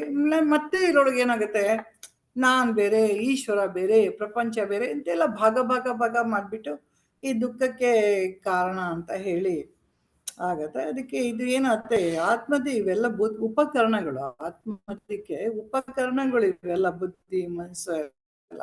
ಈ ಅಂತಃಕರಣ ಅನ್ನೋದು ಉಪಕರಣ ಆದ್ರೆ ನಮ್ಗೆ ಇವಾಗ ನಾವು ಹೇಳ್ತಾ ಇದೀವಲ್ಲ, ಇದು ಜಡ ಅಂತ ಒಂದು ಉಪಕರಣ. ಎಲ್ಲವೂ ಕರಣಗಳೇ. ಆತ್ಮಕ್ಕೆ ಇರೋ ಕರಣ ಅಂದ ತಕ್ಷಣ ನಾವು ಈ ಬರೀ ಮನಸ್ಸು ಚಿತ್ತ ಅಂತಲ್ಲ, ಎಲ್ಲ ಇಂದ್ರಿಯಗಳು ಏನೇನಿದೆ, ಜ್ಞಾನೇಂದ್ರಿಯಗಳು, ಕರ್ಮೇಂದ್ರಿಯಗಳು, ತನ್ಮಾತ್ರಗಳು ಎಲ್ಲವೂ ಸಹಿತ ಕರಣಗಳೇ ಆತ್ಮಕ್ಕೆ. ಅದು ಎಲ್ಲದನ್ನು ಉಪಯೋಗಿಸ್ಕೊಳ್ಳೋದು ನೋಡತ್ತೆ, ಮಾಡುತ್ತೆ ಅಂತ ಹೇಳಿ. ನಾವೇನ್ ಮಾಡ್ತೀವಿ, ಅದನ್ನ ಬಿಟ್ಟು ಈ ಅಹಂಕಾರದ ಜೊತೆ ಸೇರ್ಕೊಂಡು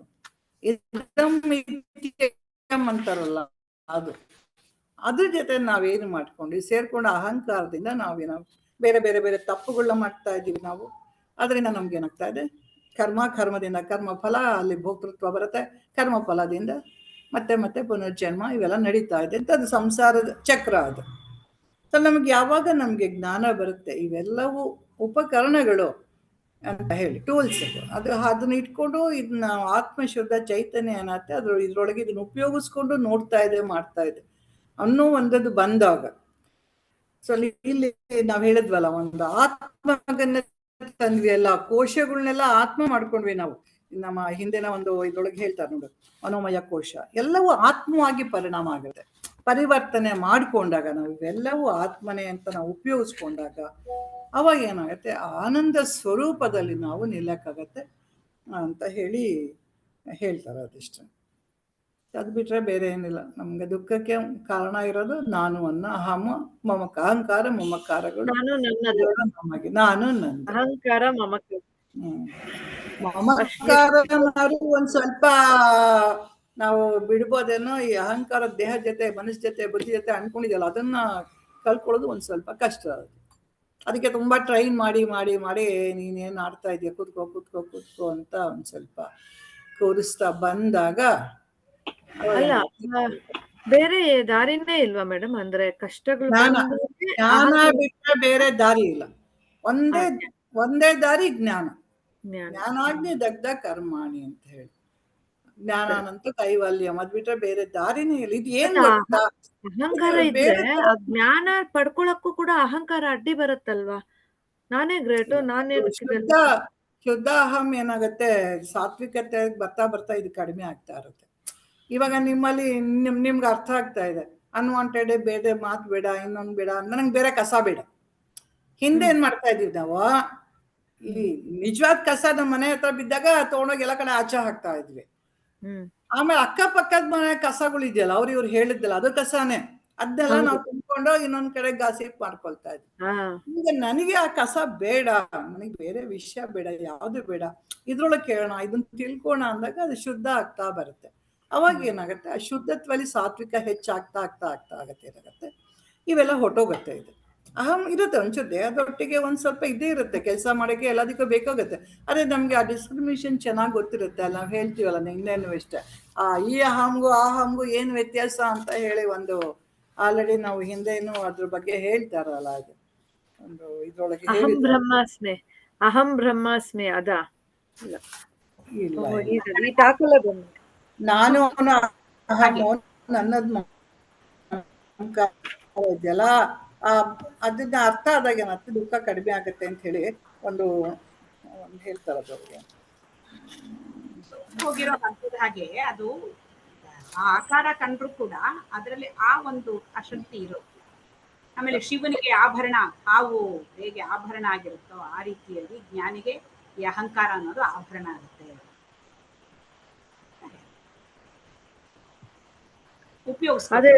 ಇವೆರಡು ವಿಕ್ಷೇಪ ಅಂತ ಹೇಳ್ತಾರೆ ಮೇಡಮ್. ಅಹಂಕಾರ ಮತ್ತೆ ಮಮಕಾರ ಎರಡು ವಿಕ್ಷೇಪ ಅಂದ್ರೆ ಕಲ್ಪನೆ ಅನ್ಸತ್ತೆ ಅಲ್ವಾ ಮೇಡಮ್? ವಿಕ್ಷೇಪ ಅಂದ್ರೆ ಪ್ರೊಜೆಕ್ಷನ್ ಅಂದ್ರೆ ಅದನ್ನ ಸ್ವಲ್ಪ ನಂಗೆ ಡಿಫ್ರೆನ್ಶಿಯೇಟ್ ಮಾಡಿ ಮೇಡಮ್, ಹೇಗೆ ಅದು? ಅಂದ್ರೆ ಇವಾಗ ಆವರಣ ಮತ್ತು ವಿಕ್ಷೇಪ. ಆವರಣ ಅಂತಂದ್ರೆ ನನ್ನ ಸ್ವರೂಪದ ಬಗ್ಗೆ ನನಗೆ ಮರ್ತು ಹೋಗುತ್ತೆ. ವಿಕ್ಷೇಪ ಅಂತಂದ್ರೆ ಈ ಮನಸ್ಸು ಏನ್ ಮಾಡುತ್ತೆ, ಪ್ರೊಜೆಕ್ಟ್ ಮಾಡುತ್ತೆ ಬೇರೆ ಬೇರೆದನ್ನ. ಅಂದ್ರೆ ಇವಾಗ ದೇಹ ಪ್ರೊಜೆಕ್ಟ್ ಮಾಡುತ್ತೆ, ಮನಸ್ಸನ್ನ ಪ್ರೊಜೆಕ್ಟ್ ಮಾಡುತ್ತೆ, ಬುದ್ಧಿನ ಪ್ರೊಜೆಕ್ಟ್ ಮಾಡುತ್ತೆ, ಪ್ರಪಂಚನ ಪ್ರೊಜೆಕ್ಟ್ ಮಾಡುತ್ತೆ, ಕಾಣ್ ಬರುತ್ತೆ. ಇವೆಲ್ಲಾನು ಪ್ರಪಂಚದಲ್ಲೇ ಈ ದೇಹ ಮನಸ್ಸು ಬುದ್ಧಿನೂ ತಾನೆ, ಬೇರೆಯವ್ರಿಗೂ ಇರುತ್ತಲ್ಲ ದೇಹ ಮನಸ್ಸು ಬುದ್ಧಿ. ಅದೇ ತರ ಈ ದೇಹ ಮನಸ್ಸು ಬುದ್ಧಿ ಒಟ್ಟಲ್ಲಿ ಟೋಟಲ್ ಆಗಿ ಪ್ರಪಂಚವನ್ನ ಪ್ರೊಜೆಕ್ಟ್ ಮಾಡುತ್ತೆ ಮಾಯೆ. ಹಾಗೆ ಪ್ರೊಜೆಕ್ಟ್ ಮಾಡಿದಾಗ ಏನಾಗುತ್ತೆ, ನನ್ಗೆ ಯಾವಾಗ ಒಂದ್ಸತಿ ನಾನ್ ಯಾರು ಅನ್ನೋದು ಗೊತ್ತಿಲ್ವೋ, ಈ ಪ್ರೊಜೆಕ್ಷನ್ ನನ್ನೇ ನಾನು ಅಂತ ಅನ್ಕೊಂಡು ಏನು, ಈಗ ದೇಹ ನಾನು, ಮನಸ್ಸು ನಾನು, ಬುದ್ಧಿ ನಾನು ಅಂತ ಆ ಪ್ರೊಜೆಕ್ಷನ್ ಜೊತೆ ಸೇರ್ಕೊಂಡ್ಬಿಡ್ತೀನಿ. ಅಲ್ಲಿ ಏನಾಗುತ್ತೆ ಆಕ್ಚುಲಿ ಅಂತಂದ್ರೆ, ಈ ಅಂತಃಕರಣ ಅಂತ ಏನಿದೆ, ಮನಸ್ಸು ಬುದ್ಧಿ ಅಹಂಕಾರ ಚಿತ್ತ, ಅದರಲ್ಲಿ ಅಹಂಕಾರ ಏನ್ ಮಾಡುತ್ತೆ, ಈ ಎರಡನ್ನ ಒಂದ್ರ ಮೇಲೆ ಒಂದು ಆರೋಪ ಮಾಡುತ್ತೆ. ಈಗ ಆತ್ಮ ಏನು ಚಿದಾಭಾಸ ಏನಿದೆ, ಈ ಚಿದಾಭಾಸ ಶುದ್ಧವಾದ ಅರಿವು ಆಕ್ಚುಲಿ, ಅದು ಈ ಅಂತಃಕರಣದ ಮೇಲೆ ಪ್ರತಿಫಲನ ಆಗಿದೆ. ಹಾಗೆ ಪ್ರತಿಫಲನ ಆದಾಗ ಈ ಅಂತಃಕರಣಕ್ಕೆ ಚೈತನ್ಯ ಬಂದಿದೆ. ಅಂದ್ರೆ ಇದಕ್ಕೆ ಎಲ್ಲ ಕೆಲಸ ಮಾಡಕ್ಕೆ ಶಕ್ತಿ ಬಂದಿದೆ. ಆ ಶಕ್ತಿ ಬಂದ ತಕ್ಷಣ ಏನ್ ಮಾಡುತ್ತೆ, ಈ ಅಹಂಕಾರ ಅನ್ನೋದು ಇದ್ರದ್ದು ಗುಣಗಳನ್ನ, ಇದ್ರದ್ದೆಲ್ಲ ಜಡ ಇದೆ, ಈ ಜಡದ ಗುಣಗಳನ್ನ ಈ ಚಿದಾಭಾಸದ ಮೇಲೆ, ಚೈತನ್ಯದ ಮೇಲೆ ಆರೋಪ ಮಾಡುತ್ತೆ. ಚೈತನ್ಯದ ಗುಣಗಳನ್ನ ಈ ಜಡದ ಮೇಲೆ ಆರೋಪ ಮಾಡುತ್ತೆ. ಅಂದ್ರೆ ಏನಾಗುತ್ತೆ, ಈ ಚೈತನ್ಯ ಈಗ ತಾನು ಸೀಮಿತ, ಇದೆಲ್ಲ ಸೀಮಿತ ಈ ಜಡ ಎಲ್ಲ. ಹಾಗಾಗಿ ಇದಕ್ಕೆ ಏನಾಗುತ್ತೆ, ಈಗೇನ್ ಭಾವನೆ ಬರುತ್ತೆ, ನಾನು ದೇಹ, ನಾನು ಸೀಮಿತ, ನಾನು ಮನಸ್ಸು, ನಾನು ಬುದ್ಧಿ ಅನ್ನುವ ಒಂದು ಭಾವನೆ ಇದಕ್ಕೆ ಬಂದಿರುತ್ತೆ. ಯಾವಾಗ ಇದ್ರ ಜೊತೆನಲ್ಲಿ ಇದ್ರ ಮೇಲೆ ರಿಫ್ಲೆಕ್ಷನ್ ಆಗಿ ಇದಕ್ಕೆ ಚೈತನ್ಯ ಕೊಡುತ್ತೋ ಆವಾಗ ಈ ಅಹಂಕಾರದ ಕೆಲಸ. ಚಿತ್ ಜಡ ಗ್ರಂಥಿ ಅಂತ ಹೇಳ್ತಾರೆ. ಚಿತ್ ಚೈತನ್ಯ, ಇದು ಜಡ, ಇದೆರಡನ್ನ ಸೇರಿಸ್ಬೇಕು. ಹಾಗೆ ಇದೆಲ್ಲ ವಿಕ್ಷೇಪ ಅಂತ ನೀವೇನ್ ಹೇಳ್ತಾ ಇದ್ದೀರಿ, ಇದೆಲ್ಲ ಇದ್ರಲ್ಲಿ ಇರೋದಲ್ಲ, ಇದು ಚಿದಾಭಾಸದಲ್ಲಿ ಇರೋದಲ್ಲ, ಅದು ಇದೆಲ್ಲ ಔಟ್ಸೈಡ್, ಹೊರಗಡೆ ಪ್ರಕೃತಿ ನಮ್ಗೆ ಕಾಣೋದಕ್ಕೆ ಮಾಡಿರೋಂಥದ್ದು, ಪ್ರಕೃತಿಯಿಂದ ಉದ್ಭವ ಆಗಿರೋಂಥದ್ದು ಇದೆಲ್ಲ. ಆ ಉದ್ಭವ ಆಗಿರೋದ್ರ ಜೊತೆಲಿ ಇದು ಸೇರ್ಕೊಂಡ್ಬಿಟ್ಟು ತಾನೇ ಇದು ಅನ್ನುವ ಒಂದು ಭ್ರಾಂತಿಗೆ ಒಳಗಾಗುತ್ತೆ. ಈಗ ಜ್ಞಾನಿಯಲ್ಲಿ ಏನಾಗುತ್ತೆ, ಜ್ಞಾನಿಯಲ್ಲಿ ಅಜ್ಞಾನ ನಾಶ ಆಗಿರುತ್ತೆ. ಹಾಗಂತ ಹೇಳಿ ಈ ಜೊತೆಗೂ ಸೇರ್ಕೊಂಡಿರ್ತಾನ ಅವನು. ಇದನ್ನ ಏನು ಇವಾಗ ದೇಹದಿಂದ ಅವನೇನು ಹೊರಗಡೆ ಹೋಗ್ಬಿಡಲ್ಲ, ದೇಹ ಜೊತೆನಲ್ಲಿ ಇದೆ ಅನ್ನೋದು ಇರುತ್ತೆ. But at the same time ತಾನು ದೇಹ ಅಲ್ಲ ಅನ್ನೋ ಒಂದು ಜ್ಞಾನ. ದೇಹದಿಂದ ಏನು ಅವನು ಪೂರ್ತಿ ಸೆಪರೇಟ್ ಆಗ್ಬಿಡಲ್ಲ, ಹಂಗೆ ದೈಹಿಕವಾಗಿ ಬೇರೆ ಮಾಡಕ್ಕಾಗಲ್ಲ. ಜ್ಞಾನಿಗೂ ದೇಹ ಇದೆ, ಆ ದೇಹದ ಮೂಲಕವೇ ಕೆಲಸ ಮಾಡ್ತಾನೆ, ಆ ಮನಸ್ಸಿನ ಮೂಲಕವೇ ಕೆಲಸ ಮಾಡ್ತಾನೆ, ಆ ಬುದ್ಧಿಯ ಡಿಸಿಷನ್ಸ್ನ ಉಪಯೋಗಿಸ್ಕೊಂಡು ಲೋಕ ಕಲ್ಯಾಣವನ್ನ ಮಾಡ್ತಾನೆ. ಆದರೆ ತಾನು ಅದು ಅಂತ ಇರಲ್ಲ. ಯಾಕೆ ಅಂದ್ರೆ ತಾನು ಯಾರು ಅನ್ನೋ ಒಂದು ಸ್ಪಷ್ಟತೆ ಬಂದಿರೋದು. ಹಾಗಾಗಿ ಯಾವಾಗ ಒಂದ್ಸರ್ತಿ ನಮಗೆ ಆವರಣ ಹೋಗುತ್ತೋ ವಿಕ್ಷೇಪ ನಮ್ಗೇನು ಮಾಡಕ್ಕಾಗಲ್ಲ. ವಿಕ್ಷೇಪದ ಜೊತೆಯಲ್ಲಿ ಇದ್ರೆ ಏನು ತೊಂದರೆ ಇಲ್ಲ. ಇಲ್ಲಿ ಏನಾಗಿದೆ, ನಾವು ಯಾರು ಅನ್ನೋದು ಆವರಣ ಮುಚ್ಚಿಬಿಟ್ಟಿರೋದ್ರಿಂದ ಈ ವಿಕ್ಷೇಪ ನಾನು ಅಂತ ತಿಳ್ಕೊಂಡು, ವಿಕ್ಷೇಪ ಪ್ರಕೃತಿ ಕೆಲಸ ಅದು ತೋರ್ಪಡಿಸಿದೆ. ಆದ್ರೆ ಅದನ್ನ ನಾನು ಅಂತ ನಾನು ತಿಳ್ಕೊಂಡಿದ್ದೀನಲ್ಲ, ತಪ್ಪು ತಿಳುವಳಿಕೆ ನನಗೆ ಬಂದಿದೆಯಲ್ಲ. ಯಾಕೆ ತಪ್ಪು ತಿಳುವಳಿಕೆ ಬಂದಿದೆ, ನನಗೆ ನನ್ನ ಸ್ವರೂಪ ಮರ್ತು ಹೋಗಿರೋದ್ರಿಂದ ಈ ತಪ್ಪು ತಿಳುವಳಿಕೆ ಉಂಟಾಗಿದೆ. ನನ್ನ ಸ್ವರೂಪದ ಬಗ್ಗೆ ಯಾವಾಗ ಒಂದ್ಸತಿ ನನಗೆ ಕ್ಲಾರಿಟಿ ಬರುತ್ತೋ ಆವಾಗ ಇದ್ರ ಜೊತೆಯಲ್ಲಿ ಇದ್ರೂ ಕೂಡ ನಾನು ಇದು ಅಂತ ತಿಳ್ಕೊಳ್ಳಿ. ವಿಕ್ಷೇಪ ಇದ್ರೆ ತೊಂದರೆ. ವಿಕ್ಷೇಪ ಏನು ಒಂದೇ ತೊಂದರೆ ಮಾಡಲ್ಲ. ಆವರಣ ವಿಕ್ಷೇಪದ ಜೊತೆಲಿ ನಾನು ಸೇರ್ಕೊಳ್ತೀನಲ್ಲ ಅದು ತೊಂದರೆ. ಯಾಕೆ ಸೇರ್ಕೊಳ್ತೀನಿ? ನನ್ನ ಸ್ವರೂಪ ಜ್ಞಾನ ಇದೆ.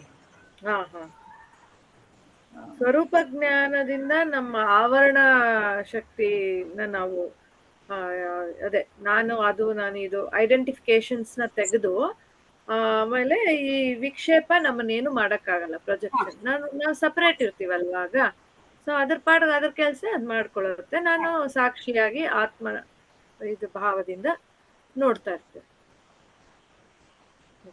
ನಾವು ಇದು ಹಿಂದೆ ಒಂದ್ಸಲಿ ಟ್ರಸ್ಟಿಶಿಪ್ ಅಂಡ್ ಓನರ್ಶಿಪ್ ಬಗ್ಗೆ ಡಿಸ್ಕಸ್ ಮಾಡಿದ್ವಿ ನಾವು ಆಗ್ಲೇನೆ. ಸೊ ಇದು ಹೇಗೆ ವಿಕ್ಷೇಪದಿಂದ ಪ್ರಪಂಚ ಬೇರೆ, ನಾನ್ ಬೇರೆ, ಇದ್ ಬೇರೆ ಅಂತೆಲ್ಲ ವಿಭಾಗ ಮಾಡ್ಕೋತೀವೋ, ಆ ವಿಭಾಗ ಮಾಡದ್ ಬಿಟ್ಟಾಗ ಎಲ್ಲವೂ ಭಗವಂತಂದೆ, ಎಲ್ಲವೂ ಈಶ್ವರನ್ ಸೇರಿರೋದು. ನಾನು ಅಂದ್ರೊಳಗೆ ಒಂದು ಏನು ಓನರ್ಶಿಪ್ ಬದಲು ಟ್ರಸ್ಟಿಶಿಪ್, ನಾನು ಒಂದು ಟ್ರಸ್ಟಿ ಆಗಿ ನನ್ನ ಭಗವಂತ ನನ್ನ ಕಳಿಸಿದ್ದಾನೆ, ನನ್ನ ಯಾತಕ್ಕಾಗಿ ನನ್ನ ಹುಟ್ಟು ಅಂತಂದ್ರೆ ಆತ್ಮಜ್ಞಾನಕ್ಕಾಗಿನೇ ಈ ಜನ್ಮ ಬಂದಿರೋದು ಅನ್ನುವಂಥದ್ದು ನಮ್ಗೆ ಯಾವಾಗ ಅರಿವಿಗೆ ಬರುತ್ತೋ ಆಗ ಏನಾಗುತ್ತೆ, ನಮಗೆ ಈ ಒಂದು ಜನ್ಮ ಈಗೇನಿದೆ ಇದ್ರದ್ದು ಮುಗಿಯತ್ತೆ ಅಂತ ಹೇಳಿ. ಅದು ತುಂಬಾ ಚೆನ್ನಾಗಿ ಹೇಳಿದಾರೆ ಟ್ರಸ್ಟಿಶಿಪ್ ಅಂಡ್ ಓನರ್ಶಿಪ್. ಇದು ನಾನೇ ಓನರ್ ಅಂದಾಗ ಇದೆಲ್ಲ ಬರ್ತಾ ಇದ್ದೋ. ಎಕ್ಸಲೆಂಟ್, ಅದು ಸಖತ್ತಾಗಿ. ನಾನು ಓನರ್ ಅಲ್ಲ, ಇದು ನನ್ನ ಓನರ್ ಅವನು. ಅದಕ್ಕೆ ಹೇಳ್ತಾರ ಎಲ್ಲಿದೆ ನಮ್ಮ ಮನೆ, ಅಲ್ಲಿದೆ ನಮ್ಮ ಮನೆ, ಬಂದೆ ಇಲ್ಲಿ ಸುಮ್ಮನೆ ಅಂತ ಹೇಳಿ. ನನ್ ಮನೆ ಒಳಗಡೆ ಬೇರೆ ಕಡೆ ಇದೆ. ಕ್ಷಣನೂ ಅದನ್ನ ನೆನಪಿಸ್ಕೊಂಡ್ರೆ ನಮಗೆ ಇದು ವಿಕ್ಷೇಪನೂ ಕಡಿಮೆ ಆಗಿರುತ್ತೆ, ಆವರಣನೂ ಇರೋದಿಲ್ಲ ಅಲ್ವಾ? ಕರೆಕ್ಟ್. ಇವಾಗ ನಾವು ವರ್ಕ್ ಮಾಡ್ತೀವಿ ನೋಡಿ, ಆಫೀಸ್ಗಳಲ್ಲಿ ವರ್ಕ್ ಮಾಡ್ತೀವಲ್ಲ, ವರ್ಕ್ ಮಾಡುವಾಗ ನಮ್ಗೆ ನಾವು ಚೆನ್ನಾಗಿ ಕೆಲಸ ಮಾಡ್ತೀವಿ, ನಮ್ಗೆ ಕೊಟ್ಟಿರೋ ಕೆಲಸನ ಚೆನ್ನಾಗೇ ಮಾಡ್ತೀವಿ. ಆದ್ರೆ ನಮ್ಗೆ ಬೇರೆ ಏನು ಯೋಚನೆ ಇರಲ್ಲ. ಅಯ್ಯೋ ಅದ್ರದ್ದು ಪ್ರಾಫಿಟ್ ಲಾಸು ಏನಾಗಿದೆಯೋ ಏನೋ ಅದ್ರ ಬಗ್ಗೆ ನಾವೇನು ತುಂಬಾ ತಲೆ ಕೆಡ್ಸ್ಕೊಳ್ಳಿ. ನಮ್ಗೆ ತಿಂಗಳು ಸಂಬಳ ಕೊಡ್ತಾರಂದ್ರು, ಕರೆಕ್ಟ್ ಆಗಿ ಪ್ರಾಮಾಣಿಕವಾಗಿ ಕೆಲಸ ಮಾಡ್ಕೊಂಡು ಬರ್ತೀವಿ, ಚೆನ್ನಾಗೇ ಮಾಡ್ತೀವಿ. ಏನ್ ಅದನ್ನೇನು ನಾವೇನು ಕಡೆಗಣಿಸೋದಿಲ್ಲ. ಅದೇ ನಾವು ಆ ಕಂಪ್ನಿ ಓನರ್ ಆಗಿದ್ರೆ ನಮ್ಗಿನ್ನೂ ತಲೆ ಬಿಸಿ ಎಷ್ಟಿರುತ್ತೆ. ಅಯ್ಯೋ ಪ್ರಾಫಿಟ್ ಸರಿಯಾಗ್ಲಿಲ್ಲ, ಅದಾಗ್ಲಿಲ್ಲ, ಇದಾಗ್ಲಿಲ್ಲ ಅಂತ. ಹಾಗೆ ಈ ಟ್ರಸ್ಟಿಶಿಪ್ ಅನ್ನೋದಕ್ಕೊಂದು ಉದಾಹರಣೆ ಹೇಳಿದೆ. ನಾವು ಎಲ್ಲೋ ಒಂದ್ ಕಡೆ ಕೆಲಸ ಮಾಡ್ತಾ ಇದ್ದಾಗ ನಮ್ಗೆ ಅವನ್ನೆಲ್ಲ ನೋಡ್ಕೊತಾನೆ, ಓನರ್ ಎಲ್ಲ ನೋಡ್ಕೊತಾನೆ, ಸಂಬಳ ಕೊಡ್ತಾನೆ, ಕರೆಕ್ಟಾಗಿ ಸಂಬಳ ಕರೆಕ್ಟಾಗಿ ಮಾಡ್ಕೊಂಡು ಬರ್ತಾನೆ. ಹಂಗೆ ಇಲ್ಲಿ ಭಗವಂತ ಎಲ್ಲ ನೋಡ್ಕೊಳ್ತಾನೆ, ನನ್ಗೆ ಏನೇನು ಕೆಲಸ ಕೊಟ್ಟಿದ್ದಾನೋ ಎಲ್ಲ ನೀಟಾಗಿ ಮಾಡ್ಕೊಂಡು ಬಂದ್ಬಿಡೋದು ಅಷ್ಟೇನೆ. ಅದೇ ನಾನೇ ಓನರ್ ಆಗ್ಬಿಟ್ಟಾಗ ಸಮಸ್ಯೆ ಬರುತ್ತೆ. ಕನ್ಫ್ಯೂಷನ್ ಏನು ಅಂದ್ರೆ, ಆವರಣ ಅಂದ್ರೆ ನಾನು ನನ್ನ ಮೂಲ ಸ್ವರೂಪನ ಮರ್ತಿರೋದು ಅಷ್ಟೇ ತಾನೆ. ನಾನು ಆತ್ಮ ಸ್ವರೂಪಿ ಅಂತ ಮರ್ತಿರೋದು ಆವರಣ.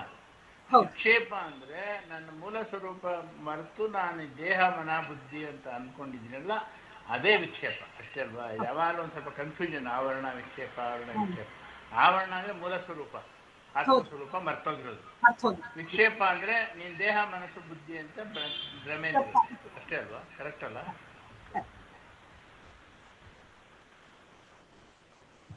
ಇನ್ನೊಂದು ಪ್ರಶ್ನೆ ಅವ್ರು ಕೇಳಿರೋದಿದೆ ಮೇಡಮ್, ಅದೇ ನಾವು ದಾಸರಾಗ್ಬೇಕು, ಒಡೆಯರಾಗಿದ್ವಿ. ಆ ದಾಸರಾಗೋ ಬದಲು ಒಡೆಯರಾಗಿದ್ರೆ ನಮಗೆ ಇದೆಲ್ಲ ದುಃಖ ಆಗತ್ತೆ ಅಂತ ಹೇಳಿದ್ದಾರೆ. ಸೊ ಅಷ್ಟೇ, ಅದು ಇಷ್ಟಕ್ಕೆ ಮುಗೀತು. ಇವಾಗ ಮೆಡಿಟೇಷನ್ ಇದು ಮಾಡೋದಾ ಮೇಡಮ್? 4 ನಿಮಿಷ ಇದೆ. ಪ್ರೇಯರ್ ಹೇಳಿ ಕ್ಲೋಸ್ ಮಾಡಿ.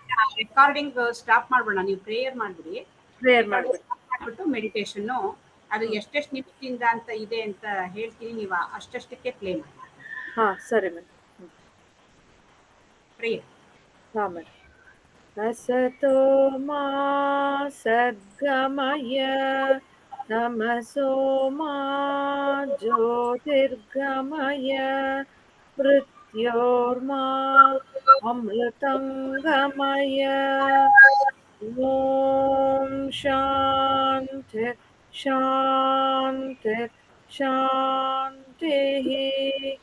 ಪೂರ್ಣಮದ ಪೂರ್ಣಮಿದಂ ಪೂರ್ಣಮುದಚ್ಯತೆ ಪೂರ್ಣಸ್ಯ ಪೂರ್ಣಮಾದಾಯ ಪೂರ್ಣಮೇವಾವಶಿಷ್ಯತೆ.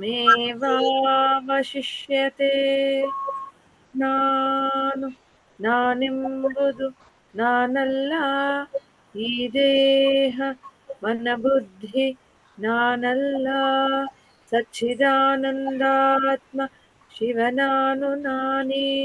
ಶಿವೋಹಂ ಶಿವೋಹಂ ಶಿವೋಹಂ ಆತ್ಮದರ್ಶನಂ ಬ್ರಹ್ಮದರ್ಶನಂ ಬ್ರಹ್ಮದರ್ಶನಂ ಸತ್ಯದರ್ಶನಂ ಲೋಕಾಃ ಸಮಸ್ತಾಃ ಸುಖಿನೋ ಭವಂತು ಲೋಕಾಃ ಸಮಸ್ತಾಃ ಸುಖಿನೋ ಭವಂತು ಲೋಕಾಃ ಸಮಸ್ತಾಃ ಸುಖಿನೋ ಭವಂತು ಹರಿ ಓಂ ತತ್ಸತ್ ಶ್ರೀ ಗುರುಭ್ಯೋ ನಮಃ.